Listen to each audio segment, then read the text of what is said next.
আফিম কাছে আসায় তার যে অনুভূতি হয় সে অনুভব সে বারংবার চায়, কিন্তু এসব অনুভূতির কারণ কি? নাফিয়াকে নিশ্চুপ দেখে আফিম আর কিচ্ছু বলে না। টুপ করে নাফিয়ার নাকে একটা চুমু বসিয়ে দিয়ে বলে ওঠে, টেক কেয়ার। কথাটি বলেই নাফিয়াকে ছেড়ে দিয়ে আফিম নিজেও গাড়িতে যেয়ে বসে পড়ে। নাফিয়ার ঘোরের মাঝেই যেন সব হলো। ঘোর কাটতেই দেখে আফিম গাড়ির ড্রাইভিং সিটে বসে ঠোঁটে আলতো একটা হাসি দিয়ে নাফিয়াকে ইশারা করে বাড়ির ভিতরে যেতে বলে। নাফিয়া কিছুটা সময় আফিমের দিকে তাকিয়ে থেকে হুট করেই উল্টো দিকে ঘুরে নিজের বাড়ির দিকে অগ্রসর হয়। ঠোঁটে ফুটে ওঠে আলতো লজ্জারাঙা হাসি। পরিবারের সবার সাথে প্রায় অনেকটা সময় কাটিয়ে রাত 12টায় নিজ কক্ষে ফিরে নাফিয়া। অনেক ভালো লাগছে তার নিজ পরিবারের সবার সাথে এতটা দিন পর সময় কাটাতে পেরে। ক্লান্ত শরীর বিছানায় এলিয়ে দিয়ে চোখ জোড়া বুঝতেই নাফিয়ার চোখের সামনে ভেসে ওঠে গত রাতের ছাদে আফিমের সাথে একসাথে নাচার কিছু মুহূর্ত। বিনা কারণেই ঠোঁটে হাসি ফুটে ওঠে নাফিয়ার। সোজা হয়ে শোয়া থেকে ডান দিকে কাত হয়ে শুয়ে চোখ জোড়া বুঝতেই আবারও নাফিয়ার চোখের সামনে ভেসে ওঠে আজকের মুহূর্তগুলো, যেখানে হুট করেই আফিম তাকে নিজের কাছে টেনে এনেছিল, আর শেষে তার নাকে আফিমের ঠোঁট ছোঁয়ানোর মুহূর্তটা। মনে পড়তেই মনে একরাশ লজ্জা ও মুগ্ধতা এসে ভর করে। সাথে সাথে এসে পাশ ফিরে বাম দিকে কাত হয়ে শোয়। ঠোঁটে হাসি বজায় রেখেই আবারও চোখ জোড়া বুঝে নেয় সে। চোখ বুঝতেই তার চোখের সামনে সেই মুহূর্তটা ভেসে আসে যখন আফিম প্রশ্ন করেছিল, কোন অধিকারে আমাকে নিজের এতটা কাছে আসার অনুমতি দাও? চটজলদি চোখ জোড়া মেলে তাকাই নাফিয়া। আবারও এক অদ্ভুত অনুভূতি এসে জায়গা করেছে তার মনে। এই অনুভূতিতে আছে লজ্জা, মুগ্ধতা, সেই সাথে কিছুটা দ্বিধা। নাফিয়ার মনে হচ্ছে সে হয়তো আফিমকে ভালোবাসতে শুরু করেছে, কিন্তু তা কতটা ঠিক সেটা নিয়ে সে চিন্তিত হতে পারছে না। হতেও তো পারে এসব শুধুই মুগ্ধতা বা আকর্ষণ। বারান্দায় হাতে কফির মগ ধরে দাঁড়িয়ে আছে আফিম। আকাশটা আজ অন্ধকার, না আছে চাঁদ আর না দেখা যাচ্ছে তেমন তারার সমাবেশ, তাও অন্ধকার। সেই আকাশের দিকে তাকিয়ে আছে সে। নাফিয়া তার জীবনে আসার পর হতে এখনো অবধি ঘটা সকল স্মৃতি একের পর এক স্মৃতিচারণ করছে। প্রথম দিনে নাফিয়ার চেহারার সেই মায়ায় আকর্ষিত হয় আফিম। তারপর আফিমের করা প্রতিটি অন্যায়ের জবাব দেওয়ায় যে সাহসটা নাফিয়া দেখিয়েছিল, তাতে আফিম বাধ্য হয়ে নাফিয়াকে নিয়ে ভাব। সেই সাথে নাফিয়ার আচার আচরণ, স্বভাব চরিত্রের বৈশিষ্ট্য যা এই 3 মাসে ফুটে উঠেছে, তাতে আফিমের মনে নাফিয়ার জন্য তৈরি হয়েছে মুগ্ধতা। সেই সাথে নাফিয়াতে অভ্যস্ত হয়ে গিয়েছে সে। বিকেলে নাফিয়া ও তার বাবা সোফায় বসে টিভি দেখছে। সেই সাথে বাবা ও মেয়ের একটু আধটু গল্পও হচ্ছে। এমন সময় সেখানে এসে উপস্থিত হন নয়না বেগম। নাফিয়ার পাশে বসে তিনি বলে ওঠেন, তোমায় কিছু বলতে চাইছি। বলো আম্মু। কথাটি গুরুত্বপূর্ণ। এই যে শুনছেন, টিভিটি অফ করুন তো। এবার ঠিক হয়ে বসে নাফিয়া। হঠাৎ তার মায়ের কি এমন গুরুত্বপূর্ণ কথা বুঝতে না পারায় কিছুটা গম্ভীর ভাব নিয়ে মায়ের দিকে তাকায় নাফিয়া। নাফিয়ার বাবা টিভিটি অফ করতেই নয়না বেগম বলে ওঠেন, নাফিয়া, একটি বিষয় তুমি খুব ভালো করেই জানো, আমাদের আর্থিক কোনো সমস্যা নেই। ঢাকায় এই 1 তলা বাড়ি এবং গ্রামে তোমার দাদার 2 তলা বাড়িটি আমাদের। সেই সাথে তোমার বাবার জায়গা জমি খুব যে কম তা কিন্তু নয়। ভ্রু কুঁচকে নাফিয়া বলে ওঠে, হঠাৎ এসব কথা? আমার কথা শেষ হয়নি। তুমি এও জানো যে তোমার চাচা বাটপাড়ি করে তোমার বাবাকে তোমার দাদার বাড়ির কোনো অংশ না দিয়ে সে বাড়িটি বিক্রি করে দিতে চেয়েছিলেন। আর নিজের পৈতৃক ভিটা বাঁচাতেই তোমার বাবা নিজের আপন ভাইয়ের থেকে নিজের বাবার বাড়ি ক্রয় করেন। আর এই বাড়ি কিনতেই তিনি এক বড় লোন নিজের কাঁধে তুলেছেন, যার বোঝা বয়ে বেড়াচ্ছেন।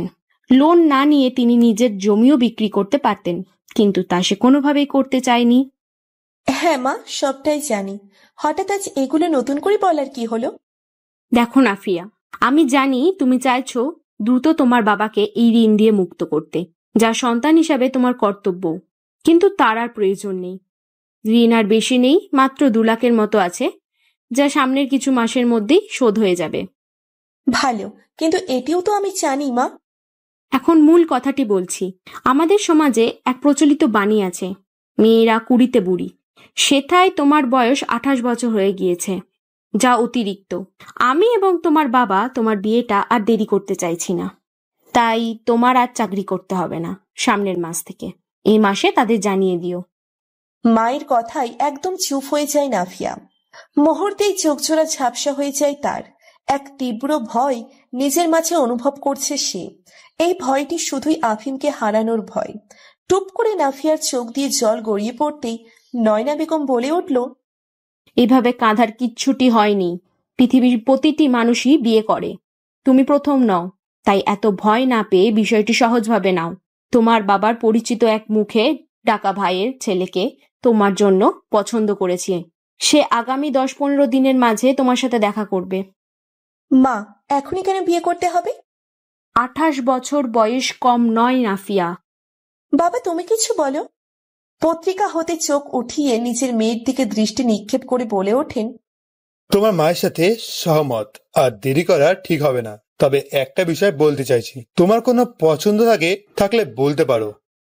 ওর আবার কিসের পছন্দ? আমরা যা সিদ্ধান্ত নেব তাই ওর জন্য সঠিক। ভুল বললে নয় না, জীবন সঙ্গী ওর, সংসার করবে ও। তাই ওর জন্য কোন মানুষ উপযুক্ত হবে ওই ভালো বুঝতে পারবে। আমাদের সময় তো বাবা মাই বিয়ে ঠিক করেছিল, আর সেই কালে বিয়ে টিকত। এখনকার বাচ্চারা নিজের পছন্দে বিয়ে করে, তারপরে তো তা হয় তালাক। আবারও ভুল বললে নয় না, আগের যুগে নারীরা ছিল এমন যে মরে যাবে কিন্তু স্বামীর বাড়ি ছাড়বে না। তারা হাজারো অত্যাচার বা কষ্ট সহ্য করে সংসার করে গেছিল দেখে বিবাহ বিচ্ছেদ তেমন হতো না। আর এখনকার নারীরা স্বাধীন, তারা এখন মুখ বুজে অত্যাচার সহ্য করে স্বামীর সংসারে পড়ে থাকে না। সেই সাথে বিবাহ বিচ্ছেদ তখন মানুষ যেমন ভয় পেত, এখনকার সময় এটা তেমন কোনো ব্যাপারই না। আগের কাল থেকে এখনকার সময় বিবাহ বিচ্ছেদ বেড়েছে, কারণ যুগ পাল্টেছে।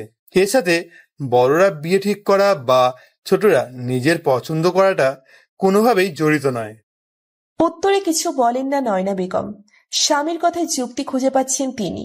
নয়না বেগম নাফিয়াকে উদ্দেশ্য করে প্রশ্ন করে ওঠেন, পছন্দ আছে কেউ? উত্তরে বলার মতো কিছুই পায় না নাফিয়া। কেই বা বলবে সে? আফিম তাকে পছন্দ করে কিনা, ভালোবাসে কিনা, বিয়ে করবে কিনা, কিছুই তো জানে না সে। উত্তরে কিছু না বলে সোফা থেকে উঠে নিজের কক্ষের দিকে অগ্রসর হয় নাফিয়া। নয়না বেগম নাফিয়াকে থামাতে চাইলে নাফিয়ার বাবা ইশারায় নিষেধ করেন নিজ স্ত্রীকে। কেমন যেন সব ওলটপালট লাগছে নাফিয়ার। আফিমকে ঘিরে তার এত এত অনুভূতিগুলোর কি নাম দেবে তাই এখনো নিশ্চিত করে পারল না সে। এরই মাঝে এতগুলো চিন্তা এসে পড়ল তার উপর। একদিকে মা বাবা বিয়ের কথা বলায় অদ্ভুত রকমের ভয় কাজ করছে নাফিয়ার। এই ভয়টাতে কেমন যেন কষ্ট আছে, বিচ্ছেদ হবার আতঙ্ক আছে। সেই সাথে আফিমের মনে তার জন্য কিরূপ অনুভূতি কাজ করে তা নিয়েও ভীষণ চিন্তিত নাফিয়া। আফিম কি তাকে ভালোবাসে, নাকি সাময়িক সময়ের মোহের জন্যই কাছে আসা? এসব চিন্তার বোঝা বয়ে বেড়াচ্ছে নাফিয়া। তেমন করে আর কারোর সাথে কথা বলছে না, রুম হতে দরকার ছাড়া বের হচ্ছে না। কেমন যেন চুপচাপ হয়ে গিয়েছে সে। নয়না বেগম সহ বাড়ির সবাই বিষয়টি খেয়াল করে, কিন্তু নাফিয়ার বাবা সবাইকে বলেছেন নাফিয়াকে কোনো প্রশ্ন না করে নিজের মতো করে কয়দিন থাকতে দিতে। কারণ সে উপলব্ধি করতে পারছেন তার মেয়ে কিছু একটা নিয়ে চিন্তিত। আর তাই হয়তো নাফিয়া একান্তে সময় কাটাতে পারলেই নিজেই নিজের সমস্যার সমাধান করতে পারবে। নাফিয়া নিজের বাসায় আসার পর আজ দ্বিতীয় রাত। বারান্দায় দাঁড়িয়ে আকাশপানে তাকাতেই নাফিয়ার আফিমের সাথে কাটানো বেশ কিছু মুহূর্ত মনে পড়ে যায়। দুজনের বেশিরভাগ স্মৃতি এই আকাশের সাথে। রাতের আকাশ, চাঁদ, তারা। নাফিয়া আপন মনে ভাবে আজ যদি তাদের মাঝে প্রেম নামক সম্পর্কটি থাকতো তবে বলা যেত, আমাদের প্রেমের সাক্ষী আকাশ, বাতাস, ওই চাঁদ ও তারা। ভাবতেই হেসে ওঠে নাফিয়া। এই বাক্যগুলো খুবই হাস্যকর লাগে তার কাছে। বাংলা সিনেমাগুলোতে নায়ক নায়িকাদের প্রেমের সাক্ষী তো এই আকাশ, বাতাস, চাঁদ, তারাই হয়। আর আজ কিনা তারও একই অবস্থা। ভাবা যায়? হঠাৎই নাফিয়ার মুঠোমুঠি বেজে ওঠে। এত রাতে কে কল দেবে ভেবে পায় না সে। ফোনটি হাতে নিতেই দেখে আননোন নাম্বার। ভ্রু কুচকে ফোনটি রিসিভ করে কানে ধরে। নাফিয়া বলে ওঠে, হ্যালো। কিন্তু ওপাশ থেকে কোনো আওয়াজ আসে না। নাফিয়া চুপ করেই আছে, ওপাশের মানুষটির কিছু বলার অপেক্ষায়। কেউ কল দিয়ে এভাবে চুপ করে থাকবে কেন তা বুঝে উঠতে পারছে না সে। হঠাৎই তার মনে হয় কলটি কি কোনোভাবে আফিম দিয়েছে। মনে হতেই ধীরে ধীরে নাফিয়ার হৃদস্পন্দন বাড়তে শুরু করে। নাফিয়া মৃদুস্বরে বলে ওঠে, আফিম। আর কিছু বলতে পারল না নাফিয়া। একে তো সে সন্দিহান আফিমে কল দিয়েছে কিনা, দ্বিতীয়ত হয়তো আফিমে কল দিয়েছে ভেবেই নাফিয়ার ভীষণ খুশি খুশি অনুভব হচ্ছে। সেই সাথে তার হৃদস্পন্দন বেড়ে চলেছে। কিছুটা সময় উভয় নীরবতার পর ফোনের ওপাশ থেকে আলতো স্বরে একটি আওয়াজ আসে। মিস শেখ। শব্দটি শোনার সাথে সাথে যেন নাফিয়ার হৃদস্পন্দন কয়েকশো গুণ বেড়ে গিয়েছে। অতিরিক্ত খুশি তার ঠোঁটের আলতো হাসিকে অনেকটা বৃদ্ধি করে দিয়েছে। খুশিতে নাফিয়া যেন কিছু বলতেই পারছে না। কয়েক সেকেন্ড সময় নিয়ে নাফিয়া কিছুটা স্বাভাবিক হয়ে বলে ওঠে, আফিম। এত রাতে দাদি ঠিক আছে? হ্যাঁ দাদি ঠিক আছে। ও। আবারও দুজনেই চুপ। কিছুটা সময় নীরবতায় চলল তাদের মাঝে। আফিম বলে ওঠে, I wanna see you tomorrow at home. কথাটি বলে ফোন কেটে দেয় আফিম। রাত ঠিক 10টা বাজে। আফিমের কথা রাখতেই নিজের পরিবারকে বুঝিয়ে আজই আফিমদের বাড়িতে চলে আসে নাফিয়া।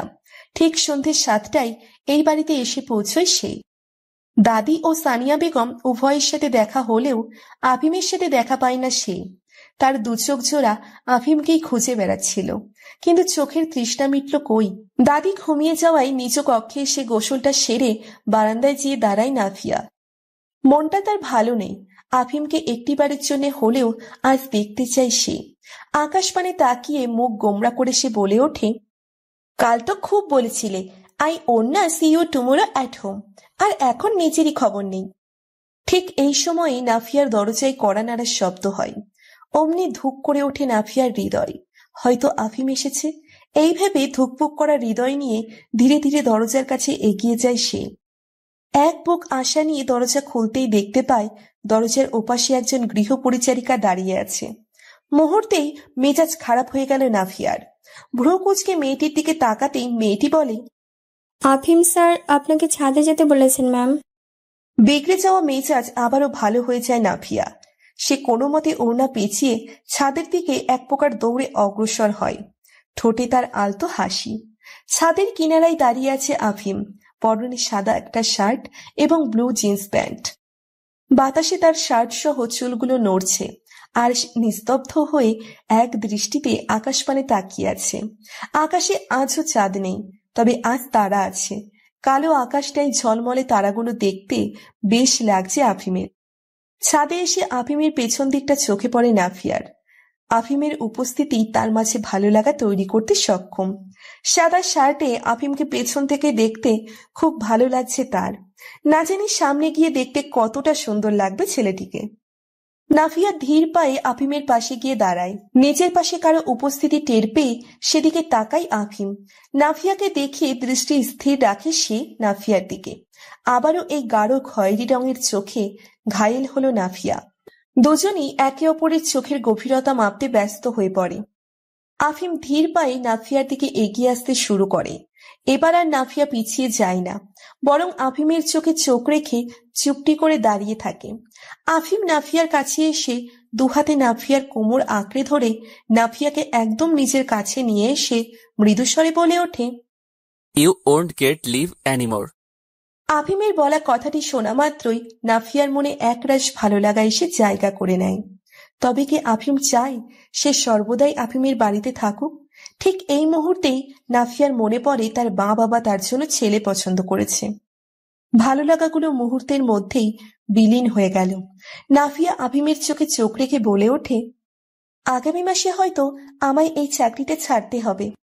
কথাটি শোনা মাত্রই আফিমের চেহারার স্বাভাবিকতা ভাবটা পরিবর্তন হয়ে রাগান্বিত ভাব প্রকাশ পেতে আরম্ভ করে। আফিম নাফিয়ার কোমরে আরেকটু শক্ত করে ধরে বলে ওঠে, and you think I will allow you to do this? আর তোমার মনে হয় আমি তোমাকে এমনটা করতে দিব? উত্তরে নাফিয়া মৃদুস্বরে বলে ওঠে, বাবা মা আমার বিয়ের জন্য ছেলে পছন্দ করেছে। সাথে সাথেই আফিম নাফিয়ার কোমর হতে নিজের হাত সরিয়ে নেয়। এক পা দুপা পিছিয়ে গিয়ে এক দৃষ্টিতে নাফিয়ার চোখে চোখ রেখে দাঁড়ায় আফিম। আফিম তো ভীষণ রেগে গিয়েছে, তা বুঝতে বাকি রইল না নাফিয়ার। আফিম আর কিছু না বলেই স্ট্যান ত্যাগ করার জন্য অগ্রসর হতেই নাফিয়া আফিমের হাত ধরে ফেলে। ভীষণ খারাপ লাগায় নাফিয়ার চোখজোড়া কিছুটা ঝাপসা হয়ে আসছে। সে আফিমের হাত ধরেই বলে ওঠে, বিয়েতে আমার মত নেই। নাফিয়ার দিকে ফিরে তাকায় আফিম। নাফিয়া আবারও বলে ওঠে, না এ বিয়ে করতে চাইছি, আর না এই চাকরি ছাড়তে চাইছি। নাফিয়ার কথায় আফিমের চেহারায় যে রাগান্বিত ভাবটা প্রকাশ পেয়েছিল তা দুরূহিত হয়ে গেল। সে নাফিয়ার দিকে ফিরে শান্ত কণ্ঠে জিজ্ঞেস করে ওঠে, কেন চাইছো না? উত্তরে চুপ থাকে নাফিয়া। তার চোখ দুটো যেন আফিমকে না বলা অনেক কথাই বলে দিচ্ছে। আফিম কিছুটা সময় নাফিয়ার চোখের দিকে তাকিয়ে থেকে ধীরে ধীরে কাছে এসে এক হাতে নাফিয়ার কোমর আঁকড়ে ধরে এবং অন্য হাতে নাফিয়ার গাল স্পর্শ করে বলে ওঠে, will you be my addiction Miss Sheikh? এই মুহূর্তে আফিম তাকে এই কথাটি বলে বসবে তা ভাবনাতীত ছিল নাফিয়ার।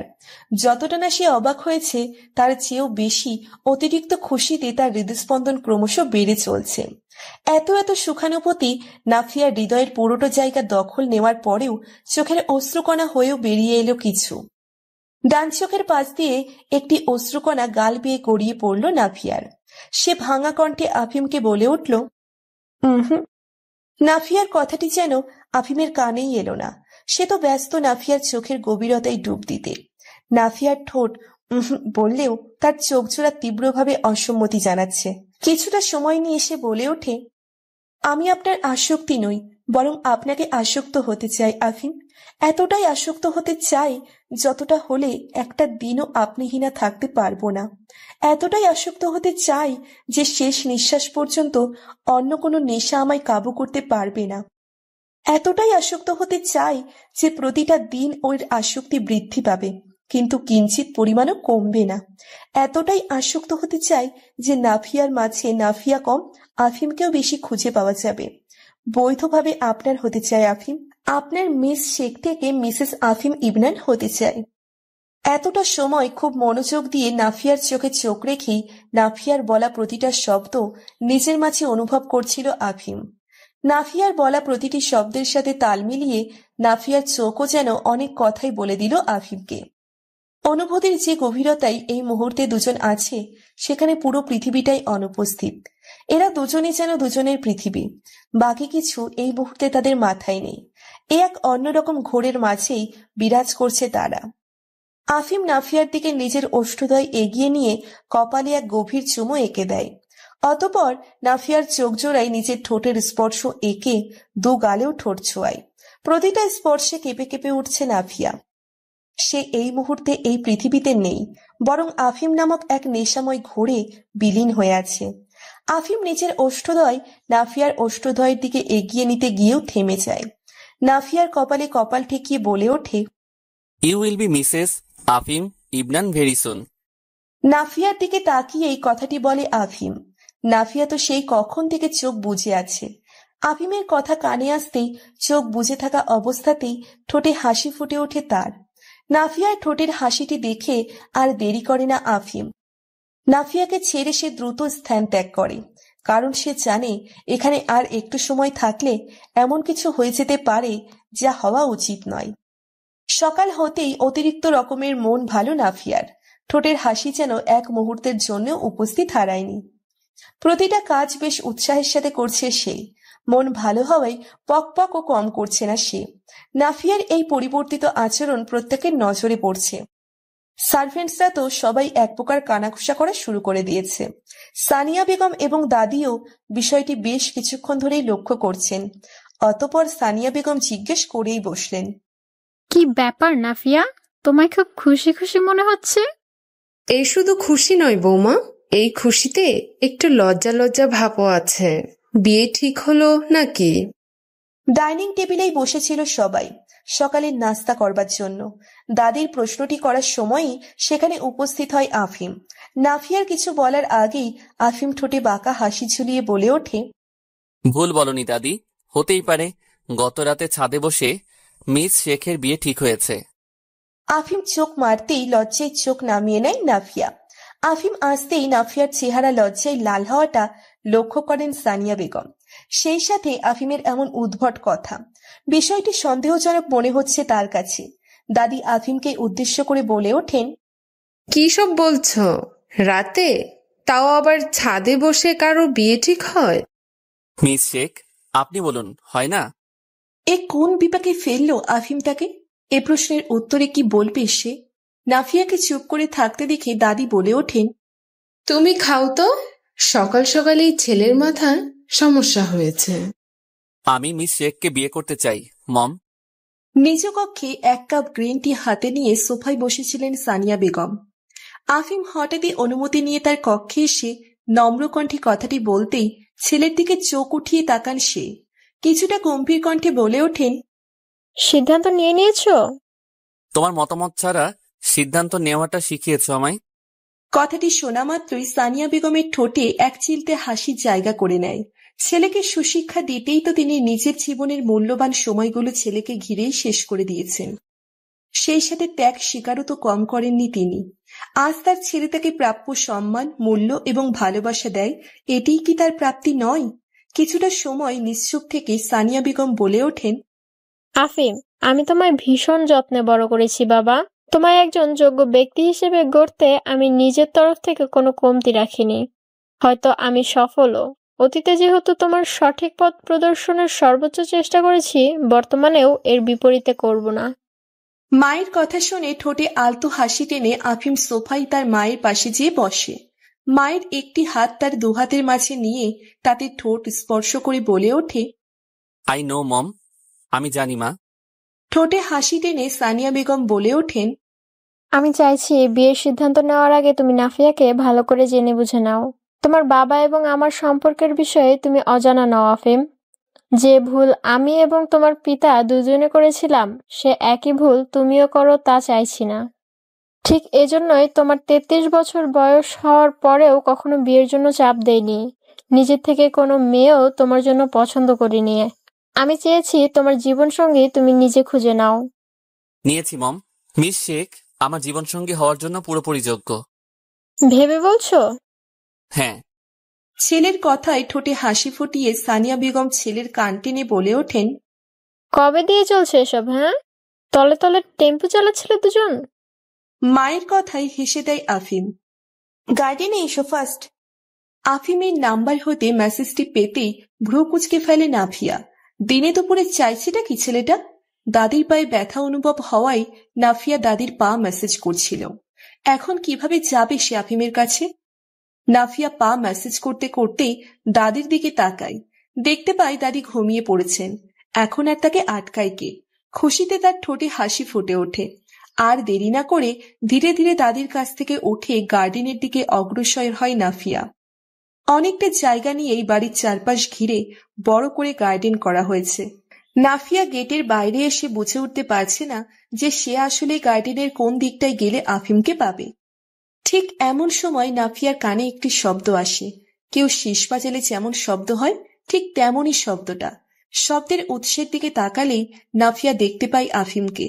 ছেলেটি তার দিকে তাকিয়েই পকেটে দুহাত ঢুকিয়ে দাঁড়িয়ে আছে। নাফিয়া ধীরে ধীরে তার দিকে এগোতে শুরু করে। সেই সাথে একটু একটু করে লজ্জারা এসে জায়গা করে নিচ্ছে নাফিয়ার মনে। হৃদয়ও আনন্দ অনুভব করছে। আফিমের কাছে গিয়ে দাঁড়াতেই আফিম নাফিয়ার আরো কাছে এসে দাঁড়ায়। এক হাতে নাফিয়ার গাল স্পর্শ করে নাফিয়ার নাকের সাথে নিজের নাক আলতো করে ঘষে মৃদুস্বরে আফিম বলে ওঠে, কি করছিলে? নাফিয়া চোখ বোঝা অবস্থায় মৃদুস্বরে বলে ওঠে, পা মেসেজ। নাফিয়ার কথাটি শুনে চোখ মেলে তাকাই আফিম। শান্ত কণ্ঠেই বলে ওঠে, এসবের জন্য সার্ভেন্ট আছে। ঠোঁটে হাসি টেনে নাফিয়া বলে ওঠে, দাদির প্রতিটা কাজ করার দায়িত্ব আমার নয় কি? না, তোমার দায়িত্ব শুধু দাদির সাথে থাকা এবং তার 3 বেলার ওষুধের প্রতি খেয়াল রাখা। নাফিয়া কিছু না বলে ঠোঁটে একটু হাসি নিয়ে আফিমের এক গাল হাত রেখে বলে ওঠে, দাদির কাজগুলো করতে আমার ভালো লাগে। আর পা মেসেজ দাদি আমায় করতে বলেননি, আমি নিজে থেকেই করেছি। কথাটি শুনে ঠোঁটে বাঁকা হাসি ঝুলিয়ে আফিম বলে ওঠে, দাদি শাশুড়ির মন জয় করার প্রক্রিয়া শুরু হয়ে গেছে বুঝি? এমন কথাই লজ্জা পায় নাফিয়া। আফিমের গাল থেকে নিজের হাতটি সরিয়ে নিচের দিকে দৃষ্টি অর্পণ করে সে। নাফিয়ার লজ্জামাখা চেহারাখানির দিকে কিছুটা সময় নীরবে তাকিয়ে থাকবার পর এক ঘোর লাগা কণ্ঠে আফিম বলে ওঠে, will you be in my arms Miss Sheikh? আপনি কি আমার বাহুবন্ধনে আবদ্ধ হবেন মিস শেখ? আফিমের করা প্রশ্নে নাফিয়ার লজ্জা আরো কয়েক গুণ বেড়ে গেল।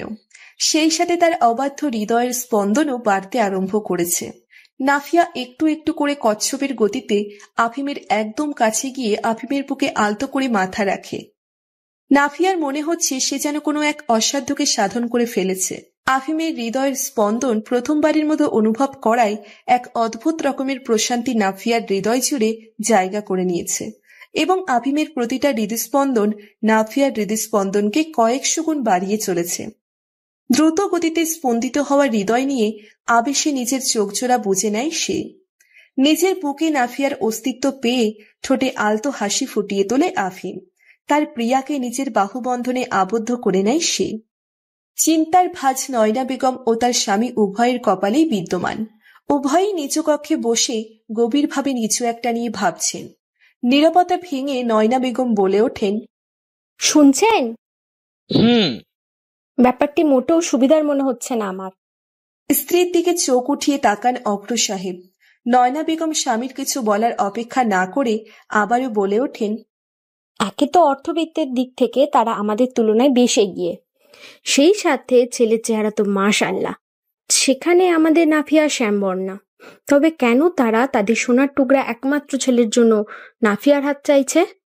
পারিবারিক বিয়েতে আমরা রূপ এবং অর্থবিত্তকে প্রাধান্য দিলেও ভালোবাসা কিন্তু এসবের মোহতাজ নয়। যতটুকু আজ করতে পারছি, আফিম হয়তো নাফিয়াকে পছন্দ করেছে আর নিজের একমাত্র ছেলের ইচ্ছেকে প্রাধান্য দিয়েই সানিয়া বেগম এবং তার শাশুড়ি আজ বিয়ের প্রস্তাব নিয়ে এসেছিলেন। সানিয়া বেগম ও তার স্বামীর সম্পর্কটাও তো ঠিক নেই। এইসব বড় ঘরের মানুষের সম্পর্ক টেকেই না। আমি আমার মেয়ের বিয়ে এমন ঘরে দিতে চাইছি না। উত্তরে মুচকি হাসেন অগ্র সাহেব। তিনি তার স্ত্রীকে উদ্দেশ্য করে বলে ওঠেন, সম্পর্কে আবদ্ধ দুটি মানুষই যখন সম্পর্কের যত্ন নেয় তখন সম্পর্কের বিচ্ছেদ ঘটে না। উভয়ের মাঝে ভালোবাসা থাকলে সম্পর্ক যত্নে থাকে। সময়ের অভাবে একজন যত্ন একটু কম নিলে আরেকজন হয় অভিমান করে সতর্ক বার্তা দেয়, না হয় অপর মানুষটির ব্যস্ততা উপলব্ধি করে মানিয়ে নেয় এবং নিজের তরফ থেকে যত্ন নেওয়াটা বাড়িয়ে দেয়। সম্পর্কে যত্ন নেওয়ার জন্য উভয়ের মাঝে ভালোবাসা থাকা আবশ্যক। তাই নাফিয়া এবং আফিম উভয় যদি উভয়কে ভালোবাসে তবে এ সম্পর্কে আমরা দ্বিমত করব না। তবে আফিম মানুষ হিসেবে কেমন সে সম্বন্ধে খোঁজ নিতে হবে। বারান্দার গ্রিল ধরে দাঁড়িয়ে আছে নাফিয়া। নিজের ভাগ্যের উপর নিজেরই হিংসা হচ্ছে তার। এত এত নিয়ামত এই ক্ষুদ্র সময়ের মাঝে তাকে দিয়েছেন যে সে নিজের ভাগ্যকেই বিশ্বাস করতে পারছে না। সেই সাথে নিজের এত আনন্দ রাখবার জায়গাও তো খুঁজে পাচ্ছে না সে। বেশি না, কয়েক ঘন্টা আগেরই কথা। নাফিয়া গার্ডেন হতে আফিমের সাথে দেখা করে আবারও দাদির কক্ষে ফিরে আসে। এসে দেখে দাদির ঘুম ভেঙে গিয়েছে এবং সানিয়া বেগমের সাথে কোনো একটি বিষয়ে কথা বলছেন। বিরক্ত করাটা ঠিক হবে না ভেবে দাদির কক্ষে আর প্রবেশ না করে নিজের কক্ষে চলে যায় সে। এরই ঠিক 1 ঘন্টার মাঝে সানিয়া বেগম নাফিয়াকে এসে বলেন নাফিয়া যেন প্রস্তুতি নেয় নিজ বাড়িতে যাবার জন্য। সেই সাথে এও বলেন যে সে এবং দাদিও যাবেন। নাফিয়া প্রথমে কিছুই বুঝে উঠতে পারছিল না। আফিমকে কল এবং মেসেজ উভয়ই করেছিল সে, কিন্তু আফিমের তরফ থেকে কোনো সাড়া পেয়েছিল না। ভয়ে মনে চেপে রেখে দাদি এবং সানিয়া বেগম উভয়কেই নিজ বাড়িতে চলে আসে। সানিয়া বেগম এবং দাদির সাথে ড্রয়িং রুমে বসে কথা বলেন অভ্র সাহেব এবং নয়না বেগম। কথার মাঝের দিকে ড্রাইভার দুহাত ভরে মিষ্টি সহ বিভিন্ন খাবার নিয়ে উপস্থিত হয়। এসব দেখে এবং লুকিয়ে কিছু কথা শোনার পর নাফিয়ার আর বুঝতে বাকি রয় না কিছু। খুশিতে আত্মহারা হয়ে যায় সে। সেই সাথে একটু চিন্তাও হচ্ছে তার বাবা মা বিয়েটা মেনে নিবে তো। হঠাৎই নাফিয়ার কক্ষের দরজায় কড়া নাড়ার আওয়াজ পায়। নাফিয়া দেরি না করে দ্রুত পদে দরজার কাছে গিয়ে দরজা খুলে দেয়। নয়না বেগম কিছু না বলে কক্ষে প্রবেশ করে বিছানায় গিয়ে বসেন। নাফিয়াও মায়ের পেছন পেছন গিয়ে বিছানায় পাশে দাঁড়ায়। নয়না বেগম গম্ভীর কণ্ঠে প্রশ্ন করে ওঠে, আফিমের জন্য তোমার হাত চাইতে এসেছিলেন সানিয়া বেগম, এই বিষয়ে কিছু জানতে? না। বিয়েতে তোমার মত কি? লজ্জায় কি বলবে বুঝতে পারছে না নাফিয়া। নিজের মেয়ের লজ্জায় লাল হওয়া মুখটা দেখেই যা বোঝার বুঝে নেন নয়না বেগম। বিয়ের আগে মেয়েদের মনে নানান অনুভূতির বাসা বাঁধে। তাদের মনে ভয়, সংশয় এবং অস্থিরতার অনুভূতি যেমন জায়গা করে নেয়, ঠিক তেমনই আর একটা হচ্ছে লজ্জানুভূতি। জীবনের একটি নতুন অধ্যায়ে পা রাখবার জন্যে যেমন অধীরতা কাজ করে, ঠিক তেমনি এক নতুন পরিবেশে নিজেকে মানিয়ে নিয়ে চলতে পারবে কিনা এ নিয়েও থাকে ভয় এবং সংশয়। অতি প্রিয় এবং কাঙ্ক্ষিত মানুষটিকে নিজের করে পাওয়ার অনুভূতি ভাষায় প্রকাশ করা যায় কি আদেও? যতবারই নাফিয়া ভাবছে সে মিস শেখ হতে মিসেস আফিম ইবনানে পরিণত হবে, ততবারই এক তীব্র সুখ অনুভব করছে সে। সেই সাথে আছে উত্তেজনা, প্রশান্তি, মুগ্ধতা ও লজ্জা। এত এত সুন্দর অনুভূতির মাঝে ভয়, সংশয় ও অস্থিরতাও রয়েছে। সেন্ট মার্টিনের বুকে নির্মিত ব্লু মেরিন রিসোর্টের একটি কক্ষের জানালার ধারে দাঁড়িয়ে অনুভূতির সাগরে সাঁতরাতে ব্যস্ত নাফিয়া। রাত পোহাতেই শুরু হবে তার বিয়ের প্রস্তুতি। সন্ধ্যের মধ্যেই সে শেখ পরিবারের মেয়ে হতে ইবনান পরিবারের পুত্রবধূতে পরিণত হবে। একটি জিনিস ভেবে ঠোঁটে হাসি ফুটে ওঠে নাফিয়ার, আর তা হল এতদিন তাদের প্রেমের সাক্ষী ছিল আকাশ, বাতাস, চাঁদ ও তারা, আর এখন এদের সাথে সমুদ্রও যোগ হয়েছে। তাদের ভালোবাসার পূর্ণতা পাবার গল্পটা সমুদ্রের বুকেও লিখে যাবে তারা। হঠাৎই নাফিয়ার ফোনটি বেজে ওঠে। ফোনটি হাতে নিতেই দেখতে পায় অভিরতি লিখে সেভ করা নাম্বার হতে কল আসছে। ঠোঁটে হাসি ফুটিয়ে নাফিয়া কলটি রিসিভ করে কানে ধরে, কিন্তু ফোনের ওপাশ থেকে কোনো শব্দ আসে না। কিছুটা সময় এভাবেই নীরব থাকার পর ফোনের ওপাশ থেকে মৃদু কণ্ঠস্বর ভেসে আসে। This is not fair miss Sheikh. এটি ঠিক নয় মিস শেখ। কোনটি? 10 দিনে একটিবারও দেখা করনি। বিয়ের আগ অব্দি দেখা করা নিষেধ। Do you think that I care about this? তোমার মনে হয় আমি এর পরোয়া করি? কালই তো বিয়ে। উত্তরে কিছু বলে না আফিম। আবারও উভয়ের মাঝে নীরবতা বিরাজ করছে। এরা একে অপরের কণ্ঠস্বরের থেকে নিঃশ্বাসের শব্দই যেন বেশি উপভোগ করে। ঠিক যেমন ঠোঁটে উচ্চারিত হওয়া শব্দগুলোর থেকে চোখে ভেসে ওঠা অনুভূতিগুলোই উপলব্ধি করাই মত্ত হতে পছন্দ করে এরা। নীরবতা ভেঙে আফিম বলে ওঠে, রুম হতে বেরোতে পারবে? হুম। ইচ্ছে করে করছো? উত্তরে মুচকি হাসে নাফিয়া। আফিম মিথ্যে বলেনি। সে সত্যিই ইচ্ছে করেই এই 10 দিন আফিমের সাথে দেখা করেনি। আসলে দূরত্ব কাছে আসার আনন্দকে কয়েকশো গুণ বৃদ্ধি করে দেয়। আফিমকে এতটা দিন ধরে না দেখে থাকতে নাফিয়ার কম খারাপ লাগছে না, কিন্তু কাল যখন একেবারে আফিম তার হয়ে যাবে এবং 10 দিনের তৃষ্ণার্ত চোখ আফিমের দর্শন করবে, তখন এর অনুভূতিটি হবে এক অন্যরকম প্রশান্তির। অনেকটা সময় উভয়ই নীরবতা পালন করবার পর নাফিয়া বলে ওঠে, কাল পূর্ণিমা রাত। হুম। জানতে? হুম। ইচ্ছে করে বিয়ে এই দিনে ঠিক করেছেন, নয় কি? কাল জানতে পারবে। শুভরাত্রি। বলেই ফোনটি কেটে দেয় আফিম। সেন্ট মার্টিনের নামকরা একটি রিসোর্ট ব্লু মেরিন, যা ফেরিঘাটের কাছেই অবস্থিত। রিসোর্টটি যেমন বড়, ঠিক তেমনি সুন্দর। এই রিসোর্টের 3য় তলায় বুফেট রেস্টুরেন্টের মতো খাবার ব্যবস্থা আছে। সেই সাথে আছে থাকার জন্য কক্ষের ব্যবস্থাও। পুরো 3য় তলা বুক করে নিয়েছেন অভ্র সাহেব। মেয়ের বিয়ে বলে কথা, ঘাড়ে ঋণের বোঝা থাকলেও তিনি তার 2 কন্যার বিয়ের জন্য জমিয়ে রাখা 8 লাখ টাকার একটি টাকাও কখনো খরচ করেননি। 4 লাখ টাকা করে 8 লাখ টাকা 2 কন্যার বিয়েতে ব্যয় করবেন বলে জমিয়ে রেখেছিলেন। নাফিয়ার জন্য যখন আফিমের প্রস্তাব আসে, তখন সম্মতি দেওয়ার সময় চিন্তায় কপালে বিন্দু বিন্দু ঘাম জমেছিল তার। এত বড় পরিবারের সাথে সম্বন্ধ করতে চলেছেন, বিয়ের খরচ ওঠাতে পারবেন তো? বিষয়টি প্রথম দিকে যতটা কঠিন লাগছিল, তার কাছে পরে আরো কঠিন মনে হয়েছিল যখন আফিম সেন্ট মার্টিনে বিয়ে করবার আবদার করে। কিন্তু এখন যেন চিন্তার ছিটেফোঁটাও নেই অভ্র সাহেবের। বিয়েতে মেহমান বলতে শুধু আফিমের খালার পরিবার এবং চাচার পরিবার। মামা আর ফুপু নেই আফিমের, আর নাফিয়ার তরফ থেকে শুধুই তার মামার পরিবার, কারণ খালা, চাচা, ফুপু কোনোটিই নেই তার। রিসোর্টে প্রতিটি মেহমানের কক্ষ ভাড়া এবং খাওয়ার খরচ ব্যতীত তেমন কোনো খরচ করতে হচ্ছে না অভ্র সাহেবের। আফিমের পরিবার কোনো শর্ত দেয়নি তাকে। এমনকি নাফিয়ার বিয়ের কাপড় নাফিয়াকে সাথে নিয়ে সানিয়া বেগমই কিনে নিয়েছেন। আফিমকে যে নাফিয়ার পরিবার কিছু দেয়নি এমনটি নয়। আফিমকে নিয়ে অভ্র সাহেব গিয়েছিলেন কেনাকাটা করতে। মোট 40,000 ওখানে খরচ করে এসেছিলেন তিনি। বিয়ের জন্য 2টি রুম সুন্দর করে সাজানো হয়েছে, একটি ছেলেদের জন্য এবং অপরটি মেয়েদের জন্য। আর একটি রুম বিশেষভাবে সাজানো হয়েছে, যাকে বলে বাসর ঘর। সন্ধে ঠিক 7:30। নাফিয়াকে সাজিয়ে বসানো হয়েছে মেয়েদের জন্য সাজিয়ে রাখা কক্ষটিতে। অন্যদিকে আফিমও বিয়ের শেরওয়ানিতে বর সেজে অপেক্ষার প্রহর গুনছে। বধূ বেশে তার প্রিয়াকে দেখতে কতটা মনোমুগ্ধকর লাগতে পারে তা কল্পনায় আনতে বারংবার ব্যর্থ হচ্ছে সে। অপেক্ষা যেন ফুরোচ্ছেই না। রাত 8টায় কাজী সাহেব উপস্থিত হন বিয়ে পড়াতে। প্রথমে আফিমকে কবুল বলতে বলা হলে সে তড়িৎ গতিতে বলে ওঠে কবুল, যেন কয়েক সেকেন্ড বিলম্বে উত্তর দিলে তার বউ ভেগে যাবে। উপস্থিত বড় বুর্জক ব্যক্তিসহ আফিমের কাজিনরা শব্দ করে হেসে ওঠে। সেই সাথে অনেকে তো বলেই বসে, তারা দেখছিস, এখন থেকেই বউ পাগলা। এদের হাসি বা কথায় বিন্দু পরিমাণ ভ্রুক্ষেপ করে না আফিম। সে তো দ্রুত বিয়েটা সেরে তার মিস শেখকে দেখতে চায়। এদিকে নাফিয়াকে কবুল বলতে বলা হলে মেয়েটি অনুভূতির সাগরে সাঁতরাতে বেশ সময় নিয়েই বলে কবুল। অবশেষে চারিদিকে সবার মাঝে সে কি আনন্দ উল্লাস। বাসর ঘরে লাল গোলাপ দিয়ে সাজানো বিছানাটিতে চুপটি করে বসে আছে নাফিয়া আফিমের অপেক্ষায়। পুরো 10 দিন পার হয়ে 11 দিনের দিন লোকটিকে দেখবে সে। হৃদয় জোরে জোরে স্পন্দিত হয়ে জানান দিচ্ছে সে কতটা ব্যাকুল তার প্রিয়র দর্শন পেতে। অপেক্ষার প্রহর বেশি লম্বা হলো না। 5-6 জন মেয়ে কাজিন সহ কক্ষে প্রবেশ করল আফিম। নাফিয়ার দিকে চোখ যেতেই থমকে দাঁড়ালো সে। বেনারসি শাড়িতে একটি রূপসী নিজেকে জড়িয়ে বসে আছে, যার চোখে গাঢ় কাজল, ঠোঁটে টকটকে লাল লিপস্টিক, খোপায় গোজা ফুল।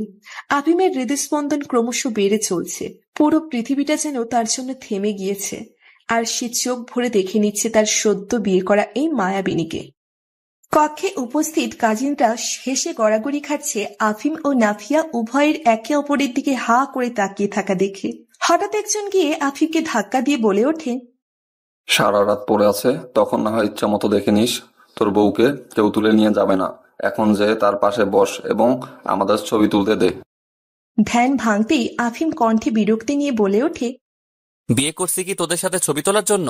যা বের হ আমার রুম থেকে, আমার বউয়ের সাথে শান্তিতে থাকতে দে। কাজিনদের মাঝে আবারও হাসির রোল পড়ে যায়। সবাই নানান কথা বলে মজা করতে আরম্ভ করে, আর এদিকে বেচারি নাফিয়া লজ্জায় লাল নীল হচ্ছে। কোনো এক রাতের আকাশের নিচে ল্যাম্পপোস্টের নিয়ন আলোতে আপনার আঙুলের ভাঁজে আঙুল গুজে উদ্দেশ্যহীন অনেকটা পথ চলতে চাই আফিম। নাফিয়ার কথায় ঠোঁটে এক চিলতে হাসি টেনে আফিম বলে ওঠে, তবে আজ রাতটি সে রাত হোক। ঠোঁট হাসি টেনে সম্মতি দেয় নাফিয়া। রাত ঠিক 12:15 মতো। রাস্তার সম্পূর্ণ জনমানব শূন্যতা বলা যাচ্ছে না, কারণ পথ চলার মাঝেই 1-2 জনের দেখা পাওয়া যাচ্ছে।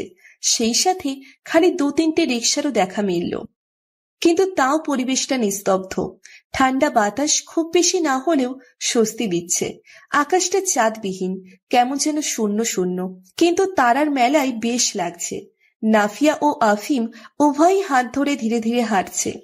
অনেকটা সময় নীরবতা চলার পর নাফিয়া নীরবতা ভেঙে বলে ওঠে, আজ থেকে ঠিক 10 মাস আগে আমাদের প্রথম দেখা হয়েছিল। একটু বিস্ময় নিয়ে ঠোঁটে আলতো হাসি টেনে আফিম বলে ওঠে, মনে রেখেছ দেখছি। রাখতেই হতো, যে কাণ্ড ঘটিয়েছিলেন। এক ব্রু উঁচু করে বলে ওঠে আফিম। আর তুমি কি করেছিলে? ঠোঁটে একটি চোরা হাসি টেনে নাফিয়া বলে ওঠে, কি করেছিলাম? উত্তরে কিছু না বলে রাগী চোখে নাফিয়ার দিকে তাকাই আফিম। এমন রাগী চাহনিতে নাফিয়ার চোরা হাসি বিলীন হয়ে গেল। সে নিজের পক্ষে যুক্তি দাঁড় করাতে বলে ওঠে, আপনিই বাধ্য করেছিলেন। অমন বাজে কথার উত্তরে যে কোনো মেয়ে অমনটাই করত। মাঝরাতে ঝড়ের মধ্যে নিস্তব্ধ রাস্তায় একা একটি বোরকা পরিহিত কোনো ভালো পরিবারের মেয়ে থাকে? জানি, মাঝরাতে বোরখা পরে পতিতারা রাস্তায় ঘোরে। আসলে সেদিন টিউশনি করে সন্ধ্যায় বাড়ি ফেরার পথে মনে পড়ল বাসায় কিছু বাজার দরকার, তাই বাসার পথ ছেড়ে বাজারের পথ ধরলাম। বাজার বাসা থেকে দূরেই ছিল। 9টায় বাজার শেষে যখন ফিরব তখন ঘটল আর এক বিপত্তি। জুতো ছিঁড়ে গিয়েছিল। বাজার থেকে বেরিয়ে একটু সামনে গেলেই জামা কাপড় সহ জুতোর দোকান আছে, তাই জুতো কিনবার জন্য সেখানে যাই। আমার আবার সহজে কিছু পছন্দ হয় না, তাই পুরো শোরুম খুঁজে খুঁজে অবশেষে মোটামুটি পছন্দের একটা জুতো কিনলাম। এগুলো করতেই 10টা বেজে গেল। তারপর বাড়ি ফেরার উদ্দেশ্যে শোরুম দিয়ে বেরোতেই খেয়াল করলাম ঝড়ের পূর্বাভাস। চট চলতে রিকশার খোঁজে লেগে পড়েছিলাম। কিন্তু ঝড় বৃষ্টির সময় সর্বদাই রিকশার খোঁজ মেলে না, আর মিললেও তখন 20 টাকার ভাড়া 40 টাকা হয়ে যায়। সেদিনও এমন হচ্ছিল। একটা দুটো যা পেলাম তার ভাড়া শুনে আর উঠলাম না। রিকশার খোঁজে সামনের দিকে অনেকটা এগিয়ে গিয়েও রিকশা পেলাম না। অবশেষে হাঁটা ছাড়া উপায়ও ছিল না। এমন সময় নিজেই নিজেকে কঠিন কিছু গালি দিয়েছিলাম। কেন সেই এক দুটো রিকশার মাঝে কোনোটাই উঠে যায়নি? নাফিয়ার কথাই উত্তরে আফিম বলে ওঠে, তোমার অমন কিপটামির জন্যেই তোমার সাথে আমার ওভাবে দেখা হয়, তাই দোষ সব তোমার। ওই কাজের পানিশমেন্ট এখন অবধি পাওনি তুমি। অনেক ছাড় দিয়ে দিয়েছি, এখন পানিশমেন্ট দেওয়ার পালা। ঠোঁট উল্টে কাঁদো কাঁদো কণ্ঠে নাফিয়া বলে ওঠে, আজ আমাদের বিয়ের 6 মাস পূর্ণ হলো আফিম, আর এই দিনে আপনি আমার শাস্তি দিতে চাইছেন? চাইছি। এখন এই মুহূর্তে আমার যে গালে চড় দিয়েছিলে সে গালে গুনে গুনে 100টি চুমু দিবে। বিস্মিত চোখে আফিমের দিকে তাকিয়ে নাফিয়া বলে ওঠে, এমন রাস্তার মাঝে দাঁড়িয়ে? ইয়া, অসম্ভব। ভেবে বলছো? একদম। ঠোঁটে বাঁকা হাসি ফুটিয়ে আফিম বলে ওঠে, ঠিক আছে, আমি আগামীকালই আমার পিএ এরিনকে নিয়ে 7 দিনের জন্যে বিজনেস ট্যুরে যাব। বাঙালি নারী আর যাই পারুক নিজের পুরুষের আশেপাশেও অন্য কোনো নারীকে সহ্য করতে পারে না। নাফিয়ার ক্ষেত্রেও ব্যাপারটি ভিন্ন নয়। আফিমের কথায় মুহূর্তেই রেগে গেল সে। রাগ দেখিয়ে বলে উঠল, খবরদার, এ কাজ করলে আপনার রক্ষে নেই। করব যদি এই পানিশমেন্টটি স্বীকার না করো তবে। কোনো উপায়ান্ত না পেয়ে নাফিয়া একটু একটু করে আফিমের অনেকটা কাছে চলে আসে। আলতো করে আফিমের গালে ঠোঁট ছোঁয়াতেই আফিম নিজের চোখ জোড়া বুজে নেয়। নাফিয়ার হৃদস্পন্দন বেশ অনেকটা বেড়ে গিয়েছে, সেই সাথে লজ্জাও লাগছে তার। কিন্তু যত যাই হোক, নিজের বরকে তো অন্য নারীর সাথে দেখা সম্ভব নয়। গুনে গুনে আফিমের পুরো গাল জুড়ে 13টা চুমু দিয়ে নাফিয়া বলে ওঠে, আর কত আফিম? 87টি। আর পারবো না। ঠিক আছে। এরিনের কথাটি সম্পূর্ণ হওয়ার আগেই রাগে নাফিয়া উল্টো দিকে হাঁটা শুরু করে। মজাটি যে অতিরিক্ত হয়ে গিয়েছে তা বুঝতে পেরে আফিম নাফিয়ার পেছন পেছন গিয়ে হাত ধরে এক টানে নাফিয়াকে নিজের কাছে নিয়ে আসে। অতঃপর বলে ওঠে, কোথায় যাচ্ছ? যেখানে ইচ্ছে সেখানে। আপনি চান না এরিনের কাছে? সত্যি যাব? হ্যাঁ, যান। ঠিক আছে। বলেই নাফিয়াকে শক্ত করে জড়িয়ে ধরে আফিম। রাস্তা ফাঁকা হওয়ায় পুরো ফয়দা লুটছে সে। নাফিয়া রাগে নিজেকে আফিমের বাহুবন্ধন হতে ছাড়াতে চেষ্টা করতে তবু ব্যর্থ হয়। আফিম বলে ওঠে, কি গন্ধ, বাঁচা যাচ্ছে না। আফিমের কথায় নিজেকে ছাড়ানোর চেষ্টা থামিয়ে বলে ওঠে, কোনো গন্ধই তো নেই। কোনো কিছু পোড়ার ভীষণ গন্ধ পাচ্ছি। নাফিয়ার আর বুঝতে বাকি রয় না আফিম কি বোঝাতে চাইছে। নাফিয়া আবারও নিজেকে ছাড়াতে ব্যস্ত হয়ে পড়ে। নাফিয়ার কাছে আফিমের ঠোঁটে হাসি ফুটে ওঠে। সে ঠোঁটে হাসি নিয়েই জড়িয়ে ধরে রাখে নাফিয়াকে। কিছুটা সময় পার হতেই নাফিয়ার রাগ অনেকটা শান্ত হয়ে যায়। সে চুপটি করে আবদ্ধ হয়ে আছে আফিমের বাহু ডোরে। নাফিয়ার রাগ কমেছে বুঝতে পেরে আফিম বলে ওঠে, চলো সামনে এগোনো যাক। উত্তরে কিছু বলে না নাফিয়া। আফিমের বাহুডোর হতে ছাড়া পেতেই সে হাঁটতে আরম্ভ করে, সাথে আফিমও। কিছুটা পথ চলতেই একটা মুদি দোকান খোলা পায় আফিম। এত রাতে সচরাচর কোনো দোকানই খোলা থাকে না, কিন্তু মাঝে মাঝে এক দুটো এমন খোলা পাওয়া যায়। আফিম কিছু একটা ভেবে সে দোকানে প্রবেশ করে। নাফিয়া আফিমকে সেই দোকানে যেতে দেখে দোকানের সামনেই দাঁড়িয়ে থাকে। 1-2 মিনিটের মাঝেই হাতে একটা কোন আইসক্রিম নিয়ে ফিরে আসে আফিম। আইসক্রিম দেখেই নাফিয়ার রাগ উধাও। আফিম আইসক্রিমটি তার দিকে এগিয়ে দিতেই সে ঠোঁটে হাসি ফুটিয়ে আইসক্রিমটি নিয়ে নেয় সে। রান্নার জন্য 2জন শেফ আছে, সেই সাথে ঘরের অন্যান্য কাজের জন্যও গৃহপরিচারিকা আছে 2জন। তাই জন্যে ঘরের বউ হওয়ার পরও নাফিয়ার তেমন কোনো কাজ থাকে না। সে আগের মতোই দাদির সাথে থাকে। দাদির এবং সানিয়া বেগমের খেয়াল রাখা ও তাদের সাথে গল্পে সারাটা দিন কাটে তার। শখ করেই মাঝে মাঝে নিজে রান্না করে নাফিয়া। আজও তার ইচ্ছে হলো সবার জন্য বিশেষ কিছু রান্না করার। আফিম ঝাল খুব পছন্দ করে, সেই সাথে সবসময় রিচ ফুড বেশি খাওয়া পড়ায়। আজ নাফিয়া ভিন্ন কিছু বলতে ঝাল করে আলু ভর্তা করার পরিকল্পনা করে, সেই সাথে ডিম ভাজা ও ডাল না হলে তো চলবেই না। সানিয়া বেগম এবং দাদি আবার রাতে রুটি খান, তাই জন্য নাফিয়া রুটি, পাঁচমিশালি সবজি ও গাজরের হালুয়া তৈরি করার পরিকল্পনা করে। পরিকল্পনা অনুযায়ী রান্না শুরু করে সে। অনেকটা রান্না প্রায় শেষ, এমন সময় হঠাৎই সে তার শরীরের একটা অঙ্গে ব্যথা অনুভব করে। ধীরে ধীরে ব্যথাটি বাড়ছে। এমন ব্যথা সে আগেও কবার অনুভব করেছে, কিন্তু তেমন একটা গায়ে লাগায়নি। কিন্তু আজকাল ব্যথাটা বেশি হচ্ছে, সেই সাথে অঙ্গে কিছু পরিবর্তনও লক্ষ্য করছে সে। সমুদ্র বিলাসের শ্রেষ্ঠ সময়টি হয়তো রাত, আর যদি রাতটি হয় জ্যোৎস্নাময় তবে এর মুগ্ধতা অবর্ণনীয়। রাতের নিস্তব্ধতা, ঠান্ডা বাতাসের আলতো করে ছুঁয়ে যাওয়া, সমুদ্রের ঢেউয়ের শব্দে মন দুলে ওঠা, আকাশের বুকে মস্ত বড় চাঁদের উপস্থিতি, যা তার জ্যোৎস্না দিয়ে পৃথিবীর অর্ধাংশের কুটকুটে অন্ধকার দূরীভূত করে এবং পৃথিবীকে প্রেরণ করে তার তাপহীন মনোমুগ্ধকর আলো। সেই সাথে জ্যোৎস্নার আলো যখন সমুদ্রের পানিতে প্রতিফলিত হয়, তখন পানিগুলো দেখতে যেন রাশি রাশি মুক্তোর দানা। আফিম ও নাফিয়া উভয়ই সমুদ্রের কিনারা ধরে ধীরে ধীরে পথ চলছে। একটু পর পর সমুদ্রের পানি ঢেউ হয়ে এসে আলতো করে ভিজিয়ে দিয়ে যাচ্ছে তাদের পা দুটো। একে অপরের আঙুলে আঙুল ঢুকিয়ে নীরবে হাঁটছে তারা। এমন মনোমুগ্ধকর প্রকৃতি ও পরিবেশে প্রিয় মানুষটির হাত ধরে হাঁটার অনুভূতি প্রকাশের কোনো শব্দ আছে কি? এই অনুভূতিটি শুধুই অনুভব করা যায়, ব্যাখ্যা করা যায় না। কিছু বিশেষ অনুভূতি এমনই হয়, নামহীন ও বর্ণনাতীত। ধুক ধুক করা হৃদয় ও লজ্জা অনুভূতি নিয়ে হাঁটার মাঝেই একটু পরপর তাকাচ্ছে নাফিয়া আফিমের দিকে। আফিমের ঠোঁটে হাসি নেই, তবে তার শান্ত চেহারা তার মনের প্রশান্তি ব্যক্ত করছে। আফিম হাঁটার মাঝেই হঠাৎ থেমে যায়।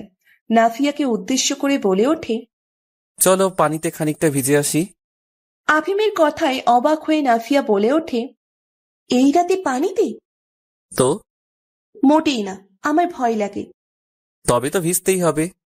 নাফিয়ার তীব্র অসম্মতি জানিয়ে কিছু বলে ওঠার আগেই আফিম তার হাত ধরে হাঁটু অব্দি পানিতে নিয়ে আসে। কাজটি এতটাই দ্রুত করে আফিম যে নাফিয়া কোনো প্রতিক্রিয়ায় দেখাতে সময় পায় না। হাঁটু সমান পানিতে এসে আফিম থামতেই নাফিয়া আফিমকে জড়িয়ে ধরে ভয়ে। আফিমও জড়িয়ে ধরে নাফিয়াকে নিজের মাঝে। ঠোঁটে হাসি নিয়ে আফিম বলে ওঠে, আমার বুকে লেপ্টে থাকার সুযোগ আরো পাবে, কিন্তু এ সময়ের এই মনোমুগ্ধকর সৌন্দর্যটা মিস করলে আর নাও পেতে পারো। আফিমের কথায় কোনো উত্তর দেয় না নাফিয়া। সে ভয়ে আফিমকে শক্ত করে জড়িয়ে ধরেই আছে। আসলে নাফিয়ার পানির আতঙ্ক আছে, ওয়াটার ফোবিয়া, তাই জন্যই এতটা ভয় পাচ্ছে সে।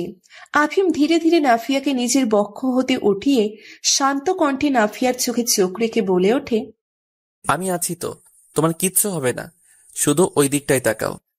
ভালোবাসা এক অদ্ভুত রকমের অনুভূতি। এই অনুভূতিতে যেমন আছে বিশ্বাস, ঠিক তেমনি আছে ভরসা ও নির্ভরতা। আফিমের কথায় এক বুক ভরসা নিয়ে নিজের ভয়কে দূরে ঠেলে আফিমের বিপরীত দিকে ফেরে নাফিয়া। আহা, কি সুন্দর দৃশ্য! আকাশে মস্ত বড় চাঁদ, আর চাঁদের আলো পানিতে পড়ায় পানি জলজল করছে। সেই সাথে হাঁটু অব্দি পানিতে নামায় সমুদ্রের ঢেউয়ের পানির স্পর্শ মিলছে। ঠান্ডা বাতাস তো আছেই। মুহূর্তেই ভয় ভুলে একরাশ মুগ্ধতায় পরিপূর্ণ হয়ে গেল নাফিয়ার মন। হঠাৎই পেটে কারো দুহাতের স্পর্শে কেঁপে উঠল সে। আফিম পেছন থেকে তাকে জড়িয়ে ধরেছে। নাফিয়ার কাঁধে মুখ রেখে চোখ জোড়া বুজে নেয় আফিম। নাফিয়াও এর বিপরীত নয়, সেও নিজের চোখ জোড়া বুজে নিয়েছে। উভয়ই সমুদ্রের এই সৌন্দর্যে অনুভূতির সাগরে ডুব দিচ্ছে।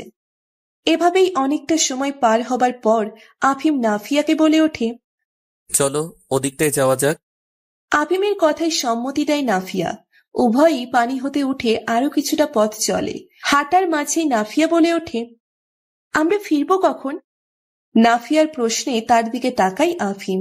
অতঃপর বলে ওঠে, রাতটা এখানেই থাকছি। আফিমের কথাই অবাক হয় নাফিয়া। এমন একটি বিশেষ রাত আফিম সমুদ্রের পাড়ে হাঁটতে হাঁটতে কাটিয়ে দিতে চাইছে। মুহূর্তেই মন খারাপ হয়ে যায় তার, কিন্তু তা প্রকাশ করে না সে। আফিম নাফিয়ার দিকে তাকিয়ে তার মন খারাপ হওয়াটা উপলব্ধি করে। ঠোঁটে বাঁকা হাসি টেনে সে বলে ওঠে, ওই দিকটায় তাকাও। আফিমের ইশারা অনুযায়ী সেই দিকটিতে তাকাতেই সে দেখতে পায় একটা ক্যাম্পিং তাঁবু। তাঁবুটির চারপাশটা এলইডি নেট লাইটস দিয়ে সাজানো। খুশিতে নাফিয়ার ঠোঁটে এক লম্বা হাসি ফুটে ওঠে।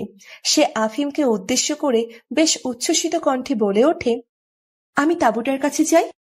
ঠোঁটে হাসি নিয়ে আফিম বলে ওঠে, তোমার জন্যই করা হয়েছে। আমাদের জন্য। বলে আর দেরি করে না নাফিয়া। এক প্রকার দৌড়ে তাঁবুর দিকে এগিয়ে যায় সে। নাফিয়ার উচ্ছ্বাস দেখে বেশ ভালো লাগছে আফিমের।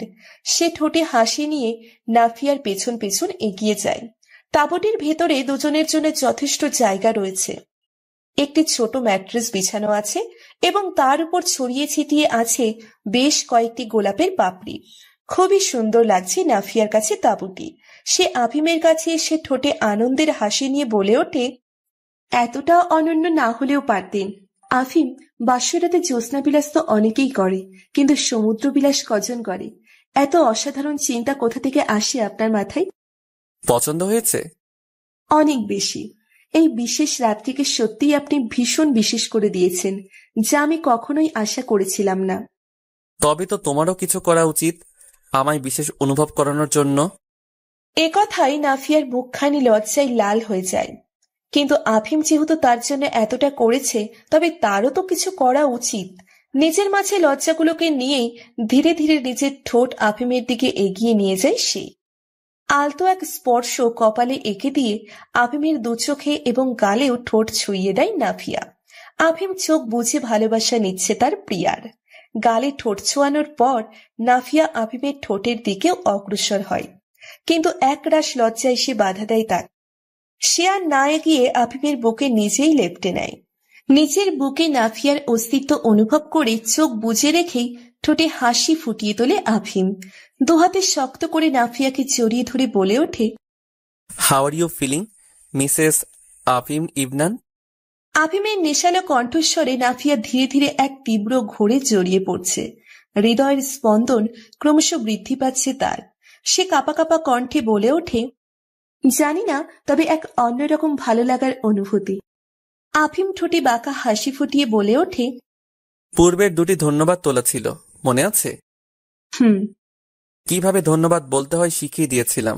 নাও give me thanks in that way. এখন আমাকে ওভাবে ধন্যবাদ দাও। ধন্যবাদ বলার সেই পদ্ধতিটি মনে পড়তেই লজ্জায় লাল হয়ে যায় নাফিয়া। চোখ জোড়া বুজে থাকা অবস্থাতেই ঠোঁটে লজ্জা মাখা হাসি ফুটে ওঠে তার। ধীরে ধীরে আফিমের বক্ষ হতে মুখ উঠিয়ে তার চোখ পানে তাকায় সে। চেহারায় লজ্জা ও চোখে তার মাদকতা। জ্যোৎস্নার আলোতে নাফিয়ার এমন মোহনীয় রূপ আফিমকে একটি ঘোরের মাঝে নিয়ে যাচ্ছে। সে ঘোর লাগা কণ্ঠে নাফিয়াকে বলে ওঠে, do it first Mrs Afim Ibnan. আজ আফিমের কোনো আবদারি ফিরিয়ে দিতে চায় না নাফিয়া। নিজের লজ্জাকে যথাসম্ভব সংযত করবার চেষ্টা চালিয়ে এই অসাধ্য কাজটি করবার জন্য নিজেকে প্রস্তুত করছে সে। চোখ জোড়া বুঝে তার ঘোড়ার গতিতে স্পন্দিত হওয়া হৃদয় নিয়ে কচ্ছপের গতিতে আফিমের ওষ্ঠদ্বয়ের দিকে নিজের ওষ্ঠদ্বয় এগিয়ে নিতে থাকে নাফিয়া। কয়েক সেকেন্ডের মধ্যেই তাদের ওষ্ঠদ্বয় একে অপরকে স্পর্শ করে। আফিমের ওষ্ঠদ্বয়ের স্পর্শ পেতেই নাফিয়ার শরীরে যেন বৈদ্যুতিক শক লাগে। সে ছিটকে সরে আসে আফিমের থেকে। আফিম অবাক হয়ে তাকায় নাফিয়ার দিকে। নাফিয়ার এমনটি করার কোনো কারণ খুঁজে পাচ্ছে না সে। আফিমের থেকে সরে এসে নিজের লজ্জা রাঙা মুখখানি মাটির দিকে নুইয়ে রাখে নাফিয়া। তার হৃদস্পন্দন কতটা বেড়ে গিয়েছে তা তার নিঃশ্বাসের গতিই বয়ান করছে। আফিম নাফিয়ার এতটা লজ্জা পাওয়া দেখে ঠোঁটে বাঁকা হাসি ফুটিয়ে এগিয়ে আসতে থাকে নাফিয়ার দিকে। আফিমকে নিজের দিকে এগোতে দেখে উল্টো দিকে ঘুরে দাঁড়িয়ে পড়ে নাফিয়া। ভীষণ লজ্জা লাগছে তার। বিশেষ করে আফিমের ঘায়েল করা চাহনি তার হৃদয়ে গিয়ে লাগছে। হঠাৎই সে নিজের কোমরে আফিমের হাত জোড়ার স্পর্শ অনুভব করে। সাথে সাথে কেঁপে ওঠে সে। সেই সাথে কাঁধে আফিমের গরম নিঃশ্বাসও অনুভব করতে পারছে। আফিম পেছন থেকেই নাফিয়ার গালে ঠোঁট ছুঁয়ে এক হ্যাচকা টানে নাফিয়াকে নিজের দিকে ঘুরিয়ে নেয়। অনতি বিলম্বে নাফিয়ার ঠোঁট জোড়া নিজের ঠোঁটের মাঝে নিয়ে নেয় আফিম। এভাবেই ধীরে ধীরে একে অপরের সাথে আরো নিবিড়ভাবে জড়িয়ে পড়ে দুজনে। প্রকাণ্ড খোলা আকাশের নিচে ও বিশাল সমুদ্রের কিনারায় জ্যোৎস্নার আলোতে এক নবদম্পতি তাদের ভালোবাসার পূর্ণতার গল্প লিখছে।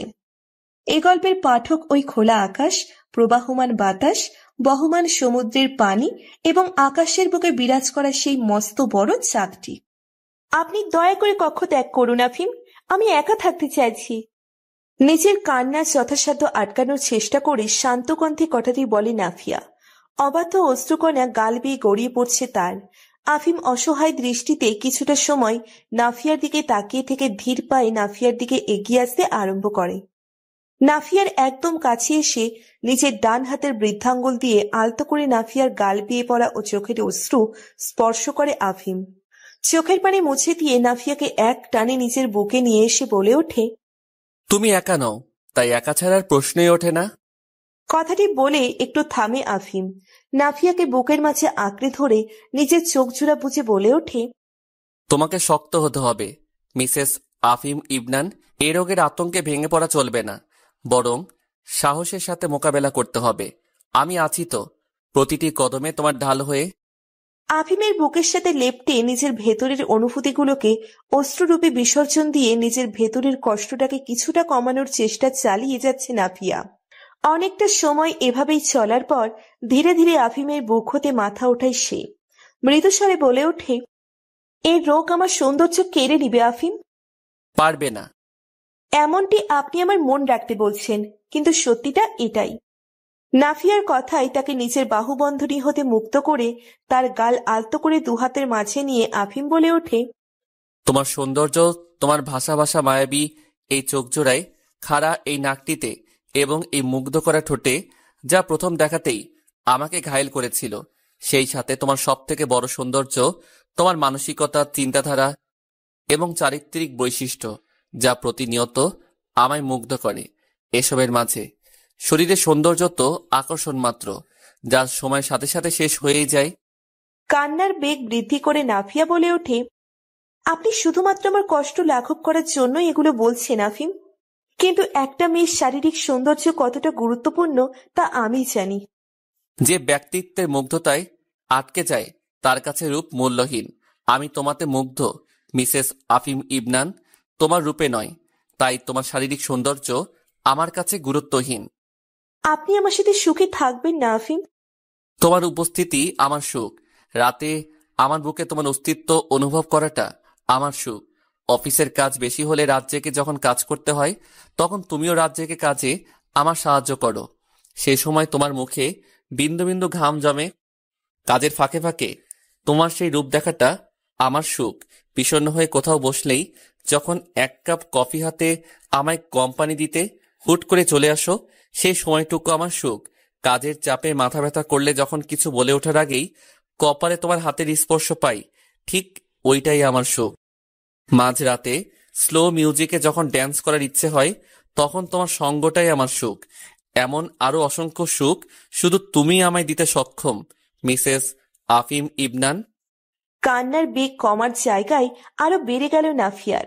অসংখ্য অনুভূতিরা তার মনে এসে জায়গা করে নিচ্ছে। আফিমের উচ্চারিত প্রতিটি শব্দে নিজেকে ভীষণ সৌভাগ্যবান মনে হচ্ছে তার। এতটা ভালোবাসা সে তার স্বামী হতে পাবে তা ভাবনা অতীত ছিল তার। কিন্তু সে এটিও কোনোভাবে ভুলে যেতে পারছে না যে তার এই শারীরিক ত্রুটি কোনো সামান্য বিষয় নয়। সারা জীবন নারীত্বে এই ত্রুটি নিয়েই কাটবে তার। এই ত্রুটি নিয়ে সে কোনো ক্রমে আফিমের যোগ্য নয়। তবে আফিম কেন থাকবে তার সাথে? আফিমের মতো এত সুন্দর ছেলে চাইলেই কোনো আগুন সুন্দরী মেয়েকে বউ বানিয়ে আনতে পারে। তাহলে আফিম কেন সারাটা জীবন তার সাথে কাটিয়ে সমঝোতা করে যাবে? এখন হয়তো আফিম আবেগের বশে এসব বলছে, কিন্তু কদিন পর হয়তো এই আবেগটা আর থাকবে না। তখন হয়তো সে নিজের জন্য সুন্দর কোনো মেয়েকেই বাছাই করে নিবে। ঠিক তখন কোথায় যাবে নাফিয়া? কিভাবে মেনে নিবে সে সবটা? তখনের পাওয়া কষ্টটার থেকে এখনই আফিমকে ছেড়ে দেওয়াটা উত্তম নয় কি? অল্প সময়ের মাঝেই অনেকটা ভেবে নাফিয়া অশ্রুসিক্ত নয়নে আফিমের চোখে চোখ রেখে বলে ওঠে, এসব আবেগে বলছেন আপনি? আমার উপর দয়া হচ্ছে আপনার, সেজন্য বলছেন? আমার অপারেশনের পর আমি কুৎসিত হয়ে যাব, তার আগেই আপনি আমার সাথে সম্পর্ক ছিন্ন করুন। কথাটা শোনা মাত্রই যেন আফিমের মাথায় রক্ত উঠে গেল। দুহাত মুষ্টিবদ্ধ করে দাঁতে দাঁত চেপে চোখ জোড়া বুঝে নিয়ে নিজের রাগ নিয়ন্ত্রণের চেষ্টা করছে সে। মুহূর্তেই ফর্সা চেহারা রক্তিম বর্ণ ধারণ করছে তার। আফিমের এমন রাগ 10 মাসেই প্রথম দেখল নাফিয়া। ভীষণ ভয় লাগছে তার আফিমের এমন রূপে। কথাটি বলা যে কতটা ভুল হয়েছে তা এখন বুঝতে পারছে নাফিয়া, কিন্তু তার কাছে তো কথাটা সঠিকই মনে হচ্ছে। নাফিয়ার মানসিক অবস্থার কথাটি ভেবে কিছুটা সময় নিয়ে আফিম নিজেকে শান্ত করার চেষ্টা করে। কিছুটা সময় চোখ বুজে থাকবার পর নিজের রাগটা নিয়ন্ত্রণে আনতে সক্ষম হলো সে। অতঃপর চোখ মেরে নাফিয়ার দিকে তাকিয়ে সে বলে ওঠে, একবার বলেছ, কিন্তু দ্বিতীয়বার সম্পর্ক ছিন্ন করার কথা মাথায় আনলেও মেরে এখানেই পুঁতে রেখে দিব। আফিম ইবনানের রাগ সম্বন্ধে তুমি এখনো অবগত নও। কথা বলার সময় আফিমের কণ্ঠস্বর লাল হওয়া চোখজোড়া দেখে ভয়ে মাথা নুইয়ে নেয় নাফিয়া। আখের জল যেন আজ তার ফুরোচ্ছেই না। আফিম কিছুটা সময় ক্রন্দনরত নাফিয়ার দিকে তাকিয়ে থাকে। নাফিয়ার চোখের অশ্রুগুলো আফিমের হৃদয়কে পোড়াচ্ছে ভীষণ। না পারছে সইতে, আর না পারছে কষ্টটা দূর করতে। নিজেকে ভীষণ অসহায় মনে হচ্ছে তার। অসহায় দৃষ্টিতে কিছুটা সময় নাফিয়াকে দেখে নিয়ে আলতো পায়ে নাফিয়ার কাছে গিয়ে অনতি বিলম্বে নাফিয়াকে নিজের বুকে টেনে নেয় আফিম। মাথায় হাত বলিয়ে বলে ওঠে, তুমি বড্ড বেশি ভেবে এই বিষয়টিকে বড় বানিয়ে বেশি কষ্ট পাচ্ছ। তুমি আমার অর্ধাঙ্গিনী, মিসেস আফিম ইবনান, অর্থাৎ আমার অর্ধেক অংশ। এখন আমার ডান হাতের একটি আঙ্গুলে যদি কোনো ত্রুটি হয় তাহলে কি আমি আমার পুরো ডান পাশটি কেটে নিজের থেকে আলাদা করে ফেলবো? আর যদি এমনটি করি তাহলে আমি বেঁচে থাকতে পারবো না। ঠিক তেমনি মিসেস আফিম ইবনানকে ছাড়া আফিম ইবনান বাঁচতে পারবে না। তুমি আমার কাছে এখন যেমন সুন্দর, মৃত্যুর আগ পর্যন্ত ঠিক এমন সুন্দরই থাকবে। আবেগ আপ্লুত হয়ে আফিমকে শক্ত করে জড়িয়ে ধরে নাফিয়া। একদিকে আফিমের মুখ হতে উচ্চারিত শব্দগুলো তাকে সুখানুভূতি দিচ্ছে, ভরসা দিচ্ছে, আশ্বাস দিচ্ছে, নিশ্চয়তা দিচ্ছে। ঠিক তেমনি তার রোগটিকেও সে ভুলতে পারছে না। কিন্তু এই মুহূর্তে সে এই রোগটি সম্পূর্ণরূপে ভুলে যেতে চাইছে, কারণ আফিমের হৃদস্পন্দনে সে নিজের জন্য এতটা ভালোবাসা খুঁজে পাচ্ছে যে পুরো দুনিয়াটা তার মিছে মনে হচ্ছে। এসব রোগ অতি তুচ্ছ মনে হচ্ছে। আফিমের দাদির কক্ষে পাতানো সোফায় নাফিয়ার প্রেসক্রিপশন হাতে নিয়ে বসে আছে সানিয়া বেগম। সম্পূর্ণ প্রেসক্রিপশনে চোখ বুলিয়ে নেবার পর তার আর বুঝতে বাকি রয় না রোগটির বিষয়ে। তিনি এখনো বুঝতে পারছেন যে তখন নাফিয়ার অমন দৌড়ে নিজের কক্ষের উদ্দেশ্যে গমন করার কারণ কি ছিল। সানিয়া বেগম একটি দীর্ঘ নিঃশ্বাস ছেড়ে গম্ভীর কণ্ঠে তার শাশুড়ির উদ্দেশ্য করে বলে ওঠেন, আম্মা, একটি বিষয় আপনাকে জানাতে চাইছি। নাফিয়ার বিষয়ে? জি। বেশ দুশ্চিন্তা হচ্ছে বৌমা। বলো তো কি হলো মেয়েটার? অমন কাঁদছিল কেন? আর ওভাবে দৌড়ে কক্ষেও বা গেল কেন? ভীষণ মন খারাপ নিয়ে মৃদুস্বরে সানিয়া বেগম বলে ওঠে, নাফিয়ার ব্রেস্ট ক্যান্সার হয়েছে বলে ধারণা করেছে ডাক্তার। কি বলো? এই রোগের চিকিৎসা কি? এই রোগে শরীরে কতটা ছড়িয়ে পড়েছে সেটির উপর ভিত্তি করে চিকিৎসা নির্ধারণ করা হয়। নাফিয়ার হয়তো অপারেশন করতে হবে, হয় টিউমার কেটে ফেললেই রেহাই মিলবে, না হয় যে পাশে টিউমার হয়েছে সে পাশটি পুরোটাই কেটে ফেলতে হবে। কি? যদি এমনটি হয় তবে কি এমন একটি ত্রুটিপূর্ণ মেয়ের সাথেই সারাটি জীবন কাটাবে আমাদের আফিম? কি বলতে চাইছেন আম্মা?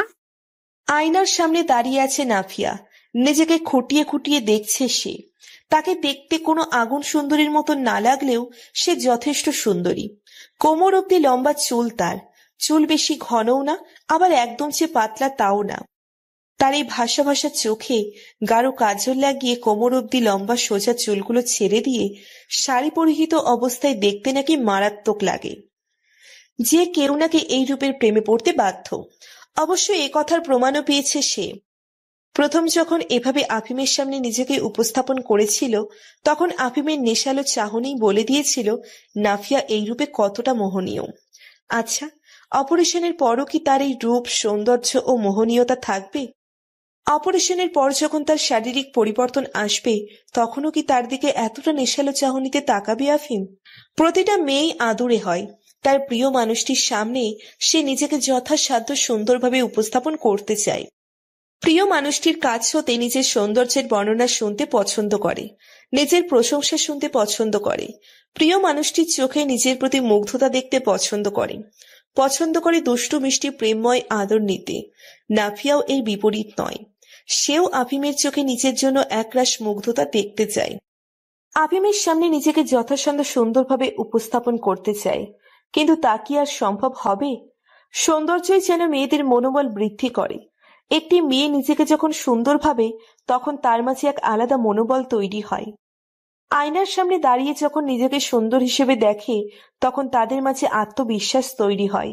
আবার এই সৌন্দর্যের অনুপস্থিতি একটা মেয়ের আত্মবিশ্বাস শূন্যে আনতে সক্ষম, তাদের মনোবল ভেঙে গুড়িয়ে দিতে সক্ষম। নাফিয়াও যেন ধীরে ধীরে নিজের মনোবল হারিয়ে ফেলছে। নিজের মাঝেই নিজে ভেঙে পড়ছে সে। নিজের আত্মবিশ্বাস ক্রমশ হারিয়ে ফেলছে। নিজেকে কেমন যেন নিজের কাছেই ভালো লাগছে না তার। তোমাকে কিছু কথা বলার জন্যে এখানে ডেকেছি। দাদির গম্ভীর কণ্ঠস্বরে এমন কথা শুনে কিছুটা চিন্তিত হয় আফিম। নাফিয়াকে নিজের বাহুডোরে আটকে রাখাকালীন সময়ে একজন গৃহচারিকা তাদের কক্ষের দরজায় কড়া নেড়ে আফিমকে খবর দেয় দাদি ডাকছে। তাই ইচ্ছে না থাকা সত্ত্বেও নাফিয়াকে একা রেখে সে দাদির সাথে কথা বলবার জন্য দাদির কক্ষে আসে। ভ্রু কুঁচকে দাদিকে উদ্দেশ্য করে আফিম বলে ওঠে, কি কথা বলো দাদি? নাফিয়ার রোগ সম্বন্ধে ডাক্তার যা বলেছে তা তোমার মায়ের কাছ হতে শুনেছি। ডাক্তার সাহেবা এই রোগ নিয়ে নিজের মন্তব্য ব্যক্ত করবার পূর্বে কি কিছু পরীক্ষা করেছেন? কোনো টেস্ট করা হয়নি, তবে ওকে আলাদা নিয়ে হয়তো ওর বুকে যে চাকার মতো অনুভব হয় সেটি পরীক্ষা করে দেখেছেন। সেই সাথে নাফিয়ার মেডিকেল রিপোর্টস চেক করেছিল এবং প্রয়োজনীয় সকল তথ্য নিয়েছেন। এই রোগীর চিকিৎসা বলেনি, তাই তো? টেস্ট করবার পর জানাবে। একটা দীর্ঘশ্বাস ছেড়ে দাদি বলে ওঠেন, যদি অপারেশনের মাধ্যমে পুরো পাশটি কাটতে হয় তবে? ওর সুস্থতাই আমার একমাত্র কামনা দাদি। দেখো আফিম, নিজের স্ত্রীর মন্দ সময়ে তার পাশে থাকা অবশ্যই একজন স্বামীর কর্তব্য। আর তুমি যেমন নাফিয়ার সাথে আছো ঠিক তেমনি আমরাও নাফিয়ার সাথে আছি। ওর ভালোটাই আমাদের সবার কাম্য। মলিন চেহারায় একটু হাসি ফুটিয়ে আফিম বলে ওঠে, জানতাম। ধন্যবাদ দাদি। তবে কি আমি যেতে পারি? দাদিও নিজের ঠোঁটে একটু হাসি এনে বলে ওঠে, আরেকটু বসো। নাফিয়ার চিন্তায় দাদির কাছে দুদণ্ড বসাও বেশ কঠিন হয়ে পড়েছে আফিমের কাছে। তাও সে নিজেকে শান্ত রাখার চেষ্টা করে আর স্থান ত্যাগ করল না। দাদি আফিমকে উদ্দেশ্য করে বলে ওঠে, নাফিয়ার চিকিৎসায় কোনো ধরনের কমতি থাকুক তা আমি মোটেও চাচ্ছি না। অসুস্থ হয়ে আমাদের মাঝে থাকুক এমনটিই চাইছি আমি।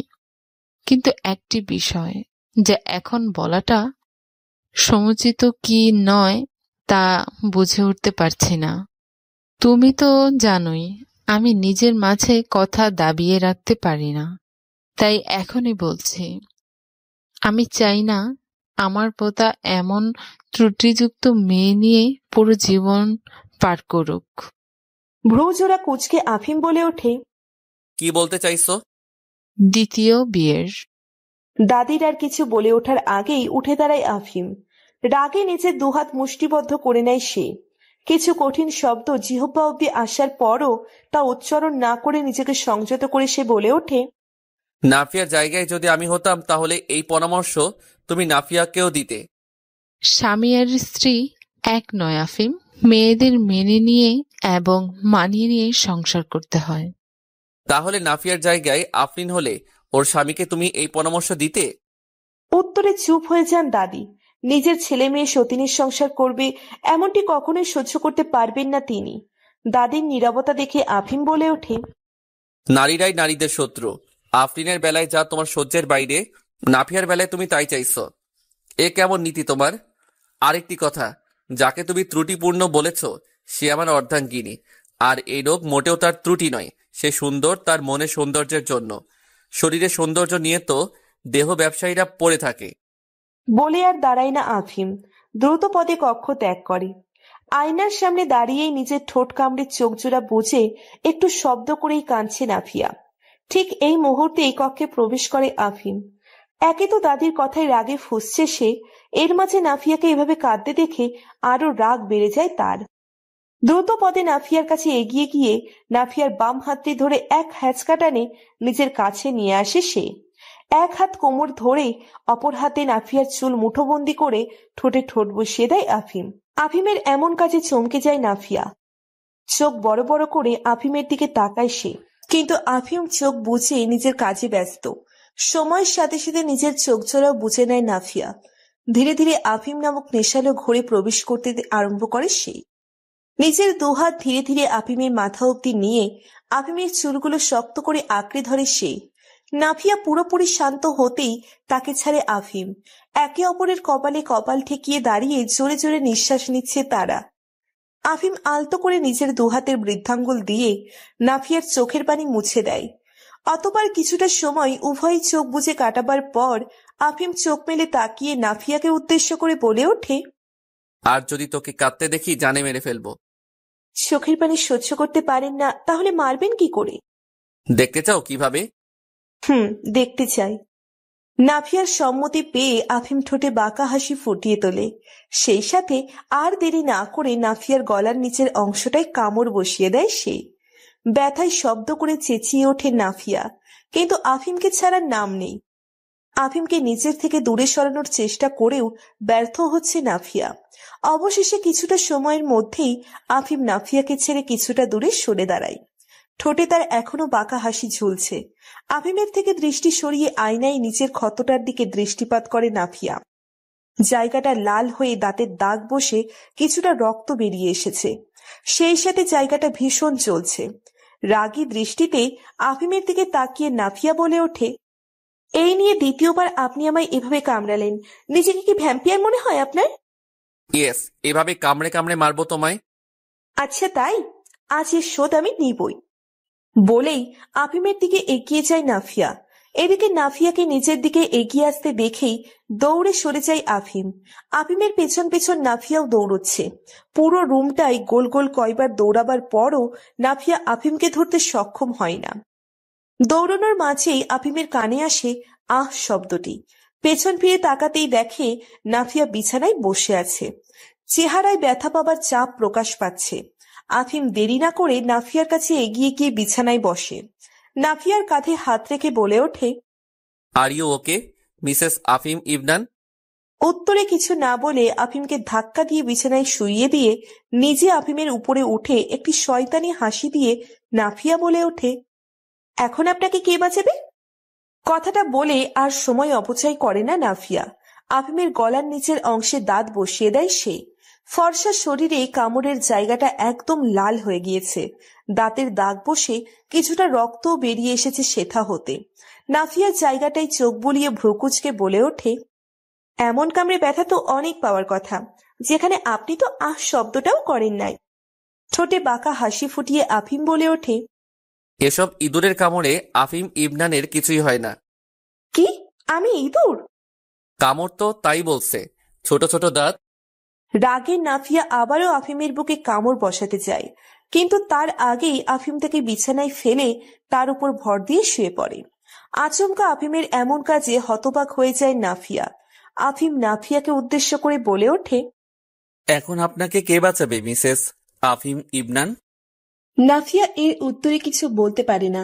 এক দৃষ্টিতে আফিমের চোখের দিকে তাকিয়ে আছে সে। আফিমের চোখে ভীষণ মাদকতা দৃশ্যমান। আফিম তার নেশালো চাহনিতে কিছুটা সময় নাফিয়ার চোখে চোখ রেখে ধীরে ধীরে নাফিয়ার অনেকটা কাছে চলে আসে। চোখজোড়া বুঝে নিয়ে নাফিয়ার গলায় মুখ ডুবায় সে। নাফিয়াও চোখজোড়া বুঝে নিয়ে দুহাতে আফিমের চুল আঁকড়ে ধরে। ডাক্তারের বলা টেস্টগুলো করিয়ে হাসপাতাল হতে বাড়ির উদ্দেশ্যে রওনা হয়েছে আফিম ও নাফিয়া। নাফিয়ার মন ভালো রবে না, এটাই স্বাভাবিক। গাড়ি চালানোর মাঝে নাফিয়াকে আর চোখে দেখে নিচ্ছে আফিম। মেয়েটি অন্যমনস্ক হয়ে গাড়ির জানালা দিয়ে বাইরের দিকে তাকিয়ে আছে। বিষয়টি ভালো লাগছে না আফিমের। প্রকৃতিপ্রেমী মানুষদের মন খারাপ, বিষণ্ণতা, কষ্টগুলো প্রকৃতির স্পর্শে এলে নিমেষেই বিলীন হয়ে যায়। এরা প্রকৃতির মাঝে প্রশান্তি খুঁজে পায়। প্রকৃতি যেন এদের কষ্টগুলো শুষে নিজের মাঝে নিয়ে নেয় এবং তাদের অস্থির হৃদয়কে প্রশান্ত করে দেয়। নাফিয়া প্রকৃতি প্রেমীদের মাঝে একজন। আফিম বিষয়টি জানে, তাই এই মুহূর্তে নাফিয়াকে প্রকৃতির সংস্পর্শে আনাটা সঠিক বলে মনে করছে সে। বাংলাদেশের রাজধানী ঢাকার একটি এলাকা হাতিরঝিল, যা জনসাধারণের চলাচলের জন্য তৈরি করা হয়েছে। এখানে একটি ঝিল রয়েছে এবং ঝিলের চারপাশ ঘিরে গাছপালা রয়েছে বসার ব্যবস্থা। জায়গাটি ভীষণ রকমের সুন্দর। নাফিয়া নিজের ধ্যানে এতটাই মগ্ন ছিল যে সে খেয়ালই করেনি আফিম বাড়ির পথে না গিয়ে হাতির ঝিলে এসে পৌঁছেছে। গাড়ির ব্রেক কষতেই ধ্যান ভাঙে তার। জায়গাটি অপরিচিত লাগায় ভ্রুজোড়া কুঁচকে আফিমকে জিজ্ঞেস করে ওঠে, কোথায় এসেছি? উত্তরে কিছু না বলে গাড়ি থেকে নেমে পড়ে আফিম। আফিমকে নামতে দেখে নাফিয়াও গাড়ি হতে নেমে পড়ে। চারপাশটায় চোখ বুলোতেই ঠোঁটে হাসি ফুটে ওঠে নাফিয়ার। সে আফিমের কাছে এসে বলে ওঠে, এটা হাতির ঝিল আমার ভীষণ পছন্দের জায়গা, কিন্তু কখনো সেখানে আসা হয়নি। শুধু একবারই এসেছিলাম, তাও অনেক আগে। উত্তরে ঠোঁটে একটু হাসি টেনে নেয় আফিম। নাফিয়াও নিজের ঠোঁটে হাসি টেনে নিয়ে বলে ওঠে, ধন্যবাদ এতগুলা। ঠোঁটে হাসি বজায় রেখে আফিম বলে ওঠে, চলো ঝিলের কাছে যাওয়া যাক। দুজনে হাতে হাত গুজে পাশাপাশি হাঁটছে। মৃদু বাতাসে সে ছুঁয়ে দিচ্ছে উভয়কে। নাফিয়া ঝিলের দিকে তাকিয়েই হেঁটে চলেছে।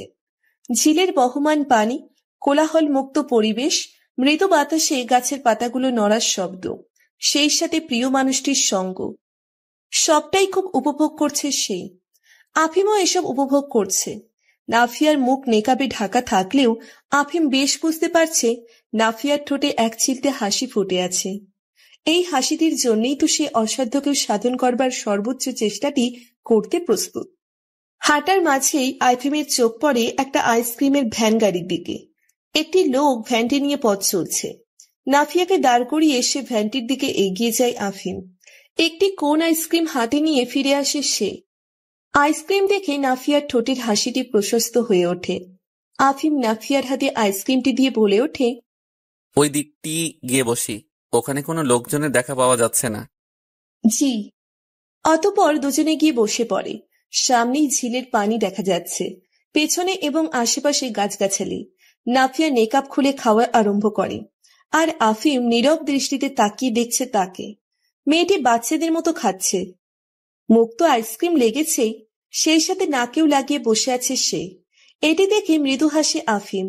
আফিমের ঠোঁটে হাসি দেখে নাফিয়া জিজ্ঞেস করে ওঠে, হাসছেন কেন? দেখবা? দেখতে চাই। নিজের পকেট হতে ফোন বের করে নাফিয়ার চেহারার অবস্থাটি ক্যামেরাবন্দি করে নেয় সে। ছবিটি নাফিয়াকে দেখাতেই সে নিজের মুখটি মুছে নেওয়ার উদ্দেশ্যে হাত ওঠায়, কিন্তু আফিম তার হাতটি ধরে থামিয়ে দেয়। তুমি তো মজা করে আইসক্রিম খেলে, আমি খাবো না? আইসক্রিম তো একটাই কিনেছিলেন। তো কিভাবে খাবেন? আমারটা তো আমি খেয়ে নিয়েছি। দুঃখিত। ঠোঁটে বাঁকা হাসি ফুটিয়ে আফিম বলে ওঠে, নো প্রবলেম। আফিমের চাহনি সুবিধে ঠেকছে না নাফিয়ার কাছে। আফিমের থেকে দৃষ্টি সরিয়ে আশপাশটাই চোখ বুলিয়ে নেয় সে। এই জায়গার ধারে কাছে মানুষ নেই বললেই চলে। যারা আছে তারা দূরেই, তাও বেশি মানুষ না। ঢোক গিয়ে আফিমের দিকে তাকিয়ে নাফিয়া বলে ওঠে, কি চাইছেন? কথায় সময় অপচয় না করে নাফিয়ার দিকে এগিয়ে যেতে আরম্ভ করে আফিম। একদম কাছে যেতেই চোখ জোড়া বুঝে নেয় নাফিয়া। আফিম আলতো করে নাফিয়ার নাকে লাগানো আইসক্রিম খেয়ে নেয়। সেই সাথে থুতনি ও ঠোঁটের পাশে লেগে থাকা আইসক্রিমগুলো বাদ দেয় না সে। সূর্য ডুবে যাচ্ছে, আকাশ হলদে বর্ণ ধারণ করেছে। কিছুক্ষণের মাঝে সূর্যমামা পুরোপুরি বিদায় জানাবে এবং আকাশ অন্ধকারাচ্ছন্ন হয়ে পড়বে। আফিমের কাঁধে মাথা রেখে সূর্যের ডুবে যাওয়ার সময়টা উপভোগ করছে নাফিয়া। আফিম এক হাতে নাফিয়াকে জড়িয়ে ধরে রেখেছে। উভয়ই অনেকটা সময় নীরবতা পালন করছে। অবশেষে নীরবতা কাটিয়ে আফিম বলে ওঠে, আমি তোমাকে একটা বিষয়ের জন্য প্রস্তুত করতে চাইছি। কোন বিষয়? ঠোঁটে আলতো হাসি ফুটিয়ে আফিম বলে ওঠে, তুমি শিক্ষকতা করেছো, তাই নৈতিক জ্ঞান তোমার আছে। বলো তো, মানুষের বাহ্যিক সৌন্দর্য দিয়ে কাউকে বিচার করা বা তা নিয়ে মন্তব্য করাটা কতটুকু সঠিক? বিন্দু পরিমাণ সঠিক নয়। কারেক্ট। যদি কেউ কারো বাহ্যিক সৌন্দর্য নিয়ে বাজে মন্তব্য করে, তখন কি করা উচিত? সাথে থাকলে উচিত জবাব দেওয়া উচিত, আর তা সম্ভব না হলে উপেক্ষা করা উচিত। Again correct. আজ টেস্ট করিয়েছি, কাল বা পরশু ডাক্তার চিকিৎসা জানাবে। সার্জারি হলে প্রতিবেশীদের কানে যাবে, সেই সাথে তারা তাদের নোংরা মানসিকতার পরিচয়ও দিতেই পারে। কিন্তু এসব কিছুর কোনো প্রভাব তোমার উপর পড়তে দিবা না। এতটুকু বলে নাফিয়ার মাথা তার কাঁধে হাত উঠিয়ে দুহাতে নাফিয়ার গাল স্পর্শ করে আফিম বলে ওঠে, চিকিৎসা যাই হোক, তুমি এখন যেমন সুন্দর, পরেও ঠিক এমনই সুন্দর থাকবে। এই রোগ কোনো ত্রুটি নয়, আর রোগ তোমার বিন্দু পরিমাণ পরিবর্তন করতে পারবে না। আমি চাই তুমি নিজেকে ভালোবাসো, ঠিক যেমন তুমি আমাকে ভালোবাসো।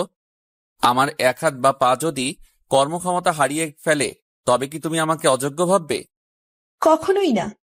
ঠিক তেমনই নিজেকে মূল্য দিতে শেখো, সাহসিকতার সাথে এই রোগ মোকাবেলা করো এবং সমাজের কিছু মানুষের নোংরা মানসিকতার বিপক্ষে দাঁড়াও।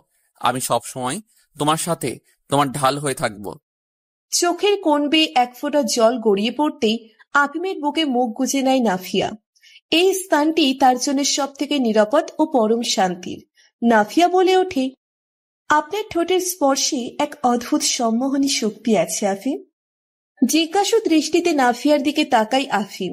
ঠোঁটে একটু হাসি নিয়ে আলতো করে বৃদ্ধাঙ্গুল দ্বারা আফিমের ঠোঁট স্পর্শ করে নাফিয়া বলে ওঠে, এর স্পর্শ পুরো পৃথিবীটা ভুলিয়ে দেয়, সব কষ্ট ভুলিয়ে সুখের সমুদ্রে নিয়ে যায়।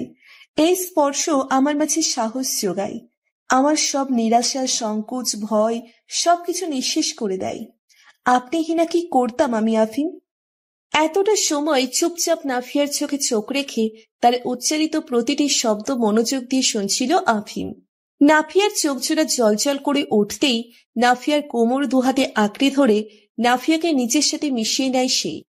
আফিমের এতটা কাছে যেতেই নিজের চোখজোড়া বুঝে নেয় নাফিয়া। আফিম তার দু চোখের পাতায় আলতো করে দুটো চুমু বসিয়ে দেয়। তারপর আর দেরি না করে নাফিয়ার ওষ্ঠদ্বয় নিজের আয়ত্তে নিয়ে নেয়। একটু আগে রাত ঠিক 12টা। হসপিটালের বেডে শুয়ে ঘুমিয়ে আছে নাফিয়া। আফিম আলতো করে তার কপালে চুমু দিয়ে ডেকে ওঠে তাকে। আফিমের এক ডাকেই ঘুম ভেঙে যায় তার।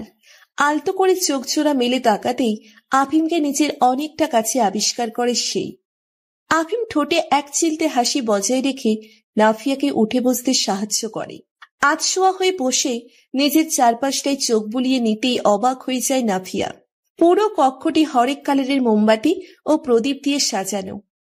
সেই সাথে তাদের দুজনের অনেকগুলো ছবি পুরো কক্ষ জুড়ে ঝুলিয়ে রাখা হয়েছে। হঠাৎ এসবের কারণ বোধগম্য হচ্ছে না তার। জিজ্ঞাসু দৃষ্টিতে আফিমের দিকে তাকাতেই আফিম মুচকি হেসে বলে ওঠে, আমাদের প্রথম দেখা হওয়ার আজ 1 বছর সম্পূর্ণ হলো মিসেস আফিম ইবনান। সেই সাথে এই রাতটি হসপিটালে তোমার শেষ রাত। আগামীকাল আমরা বাসায় ফিরব। আফিমের কথায় ঠোঁটে বড় একটা হাসি ফুটিয়ে তোলে নাফিয়া। আলতো স্বরে বলে ওঠে, অনেক সুন্দর হয়েছে সাজানোটা আফিম। আমি সত্যিই অনেক খুশি হয়েছি। আমাকে একটু উঠতে সাহায্য করুন তো, আমি আমাদের ছবিগুলো দেখতে চাই। আফিম কিছু না বলে নাফিয়াকে সাহায্য করে। নাফিয়া পুরো ঘর ঘুরে ঘুরে সবগুলো ছবি দেখছে। প্রতিটি ছবিতে কত শত স্মৃতি মিশে আছে, সব মনে পড়ছে তার। সেই সাথে ঠোঁটে ফুটে উঠছে হাসি। সবগুলো ছবি দেখা শেষে নাফিয়া বলে ওঠে, হসপিটালে এগুলো কিভাবে করলেন? নিজ হাতে সব করেছি, তুই তো নাক ডেকে ঘুমাচ্ছিলে। ডাক্তার ঘুমের ঔষধ দিয়েছিল হয়তো। দুহাতে নাফিয়ার গাল স্পর্শ করে আফিম বলে ওঠে, ঘুমিয়েছিলে বলেই তো আমার জন্য সুবিধা হয়েছিল, না হয় সারপ্রাইজ দিতাম কি করে। উত্তরে একটু হাসে Nafiya. Will you dance Mrs Afim Ibnan? উত্তরে একটু হেসে আফিমের কাঁধে এক হাত রাখে এবং অপর হাত দিয়ে আফিমের হাতের আঙ্গুলে আঙুল গুজে দেয় নাফিয়া। আফিম বাঁকা হেসে রিমোটের সাহায্যে লো ভলিউমে সাউন্ড বক্সে গান ছেড়ে নাফিয়ার কোমর আঁকড়ে ধরে তাকে নিজের সাথে মিশিয়ে নেয়। গানের তালে তালে আলতো করে দুলতে শুরু করে তারা। উভয়ই ধীরে ধীরে ড্যান্সের স্টেপগুলো করছে, কারণ নাফিয়ার অপারেশন শেষ হয়েছে কেবল 3 সপ্তাহ সম্পূর্ণ হলো। ফজরের নামাজ কায়েম করেই নাফিয়ার বাবা মা অর্থাৎ অভ্র সাহেব এবং নয়না বেগম বেরিয়ে পড়েন হসপিটালের উদ্দেশ্যে। প্রতিদিন এভাবে সকালে যান এবং বিকালে বাড়ি ফিরে আসেন তারা। আফিম থাকতে মেয়ের সেবা যত্ন করার সুযোগ তো তারা পান না, কিন্তু চোখের দেখা দেখিয়ে নেওয়াটাই শান্তি। মেয়ের অপারেশনের দিন ঘন্টার পর ঘন্টা কেঁদে ও অতিরিক্ত দুশ্চিন্তা করে শরীর খারাপ করে ফেলেছিলেন নয়না বেগম। বাবা অভ্র সাহেব চাপা স্বভাবের মানুষ, নিজের অনুভূতি প্রকাশ করেন না সহজে। তাই সংসার জীবনে নিজের স্বামীর চোখে শুধুমাত্র 3 বারই জল দেখতে পেয়েছেন নয়না বেগম। প্রথম যখন নাফিয়াকে প্রথম কোলে নিয়েছিলেন অভ্র সাহেব, দ্বিতীয় যখন অভ্র সাহেবের মা মারা যান, এবং তৃতীয় নিজ কন্যার এমন অপারেশনে। অতঃপর অপারেশন সাকসেসফুল হওয়ার পর দুজনে যেন প্রাণ ফিরে পায়। নাফিয়ার রোগ ও চিকিৎসা জানবার পর বেশ দুশ্চিন্তা ঘিরে ধরেছিল দুজনকে। প্রথমত নাফিয়ার সুস্থতা, আর দ্বিতীয়ত নাফিয়ার সংসার টিকবে তো।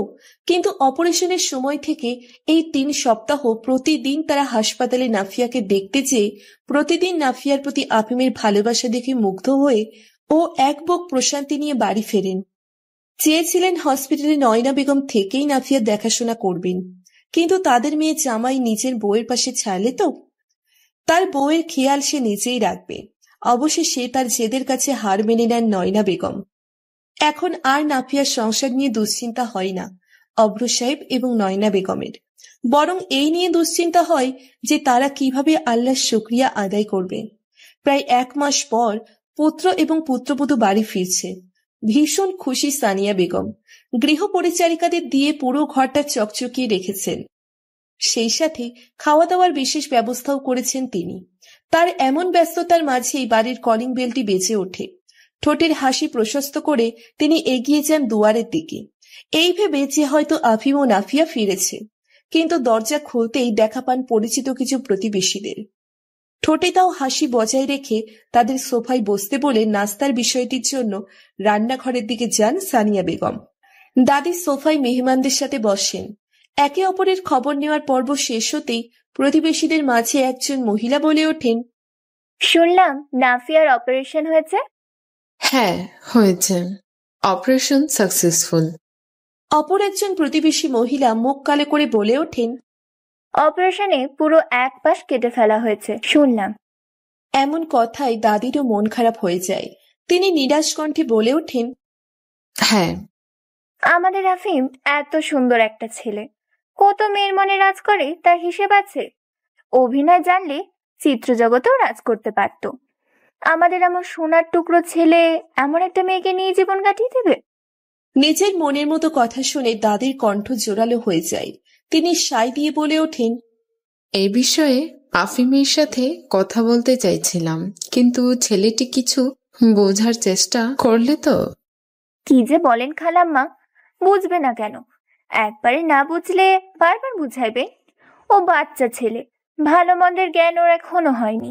যখন হবে তখন আবার মেলা দেরি হয়ে যেতে পারে। তাই বড় হওয়ায় আপনাদের উচিত ওরা বোঝানো। কি বুঝবে? দেখো বৌমা, এতদিন তো তোমরা সবাই আমাকে একা পেয়ে আমার কথা গায়ে লাগাওনি, কিন্তু এরাও আমার মতোই ভাবছে। ঠোঁটে হাসি টেনে সোফায় বসে পড়েন সানিয়া বেগম। শান্ত স্বরে বলে ওঠেন, মেয়েদের আপনারা কি ভাবেন, শোপিস নাকি ভোগের বস্তু? মেয়েদের বাহ্যিক রূপ নিয়ে সমাজের প্রতিটি মানুষের এত কেন চুলকানি? মেয়ে কালো হলে বা শ্যামলা হলে, খাটো হলে বা বেশি লম্বা হলে, মোটা হলে বা বেশি চিকন হলে, নাক বোচা হলে বা নাক খাড়া হলে, সবকিছুতেই তো আপনাদের সমস্যা। সবকিছুতেই আপনারা হাজারো মন্তব্য করেন। কই, ছেলেদের রূপ তো কেউ এভাবে খুঁটিয়ে খুঁটিয়ে দেখেন না। তবে মেয়েদের রূপ নিয়ে কেন সবার এত মাথা ব্যথা? আজকে একটু বলেই দিন, মেয়েরা কি আপনাদের কাছে শোপিস নাকি ভোগের বস্তু? এ কথার উত্তরে কেউ কিচ্ছুটি বলে না, সবাই চুপ করে আছে।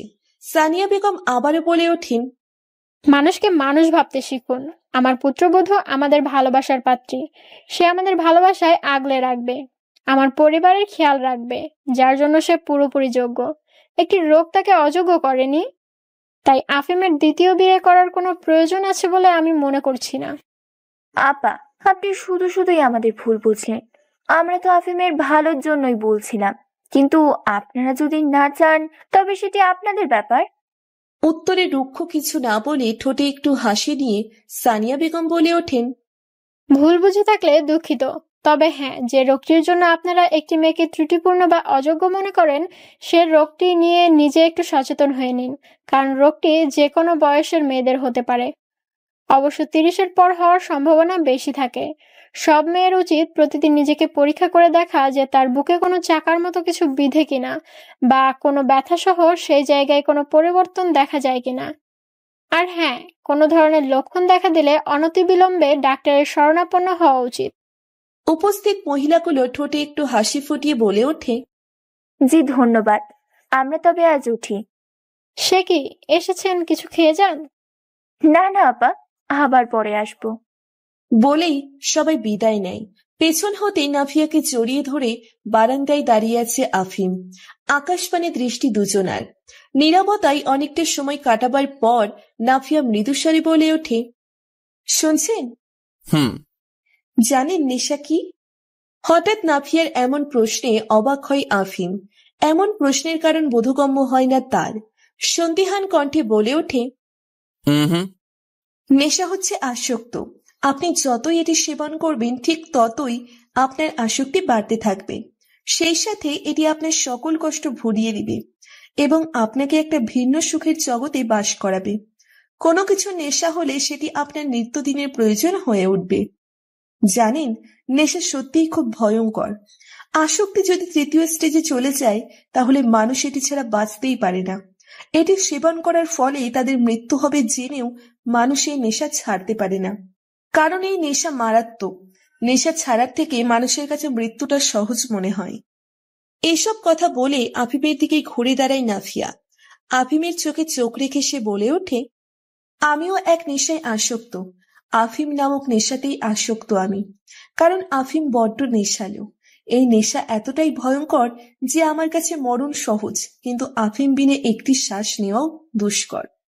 কথাটি বলেই ঠোঁটে হাসি নিয়ে আফিমের বুকে মুখ লুকায় নাফিয়া। আফিমও প্রশান্তিময় একটা হাসি ঠোঁটে ফুটিয়ে নাফিয়াকে শক্ত করে জড়িয়ে ধরে। অনেকটা সময় এভাবে পার হবার পর আফিম বলে ওঠে, চলো ঘুমাবে, এখনো পুরোপুরি সুস্থ হওনি, এত রাত পর্যন্ত জাগা যাবে না। আফিম, আপনি দিন দিন নিরামিষ হয়ে যাচ্ছেন। কি? হ্যাঁ। আচ্ছা, তাহলে কি আফিনকে আনার প্রক্রিয়া শুরু করব? আফিম? ঠোঁটে হাসি ফুটিয়ে আবারও আফিমের বুকে মুখ গুজে দেয় নাফিয়া। এই গল্পের মাধ্যমে আমরা সবাইকে কিছু ক্ষুদ্র ক্ষুদ্র মেসেজ দেওয়ার চেষ্টা করেছি। প্রথমে আফিমের মা বাবার কাহিনী নিয়ে আপনাদের বোঝাতে চেয়েছি, সম্পর্কে একতরফা সমঝোতা কখনোই সুখকর হয় না। তাই উভয়কেই একে অপরকে বোঝার চেষ্টা করা উচিত। আর যদি অনেক চেষ্টার পরও ব্যর্থ হন তবে নিজেদের রাস্তা আলাদা করে নিন, এতে দুজনেই সুখে থাকবেন। দ্বিতীয়ত, একটা মেয়ের যখন শারীরিক কোনো সমস্যা দেখা যায় তখন সে মানসিকভাবে প্রচন্ড ভেঙে পড়ে, হোক তা ব্রেস্ট ক্যান্সার বা বন্ধ্যা হওয়া বা অ্যাসিডের শিকার হওয়া বা অন্য যে কোনো সমস্যা। নাফিয়ার মাধ্যমে তা তুলে ধরেছি এই উদ্দেশ্যে যে আপনার আশেপাশের কেউ এমন সমস্যায় পড়লে আপনারা যেন তার অবস্থা উপলব্ধি করতে পারেন এবং তার প্রতি সহযোগী আচরণ করেন। তৃতীয়, ব্রেস্ট ক্যান্সার রোগটি নিয়ে সচেতনতা সৃষ্টি করা। চতুর্থ, আফিমের চরিত্রের মাধ্যমে একজন স্বামীর তার স্ত্রীর প্রতি দায়িত্ব ও কর্তব্যগুলো কি তা ফুটিয়ে তুলেছি। পঞ্চম, মা এবং শাশুড়ি হিসেবে সানিয়া বেগমকে একটি আদর্শ চরিত্র প্রদান করেছি। বিচ্ছেদের পর তিনি যে বুদ্ধিমত্তা ও বিচক্ষণতা দিয়ে ছেলেকে মানসিকভাবে কষ্ট পাওয়া থেকে বাঁচিয়েছেন তা শিক্ষণীয়। সেই সাথে নাফিয়াকে সাপোর্ট করাটাও। ধন্যবাদ সবাইকে গল্পটি শোনার জন্য। সবাই কষ্ট করে কমেন্টে জানাবেন প্লিজ। নতুন নতুন গল্প শুনতে আমাদের চ্যানেলটি সাবস্ক্রাইব করে বেল বাটনে ক্লিক করতে ভুলবেন না। প্রতিদিন ভালোবাসার নতুন নতুন গল্প পেতে চ্যানেলটি সাবস্ক্রাইব করে পাশে থাকা বেল বাটনে ক্লিক করুন।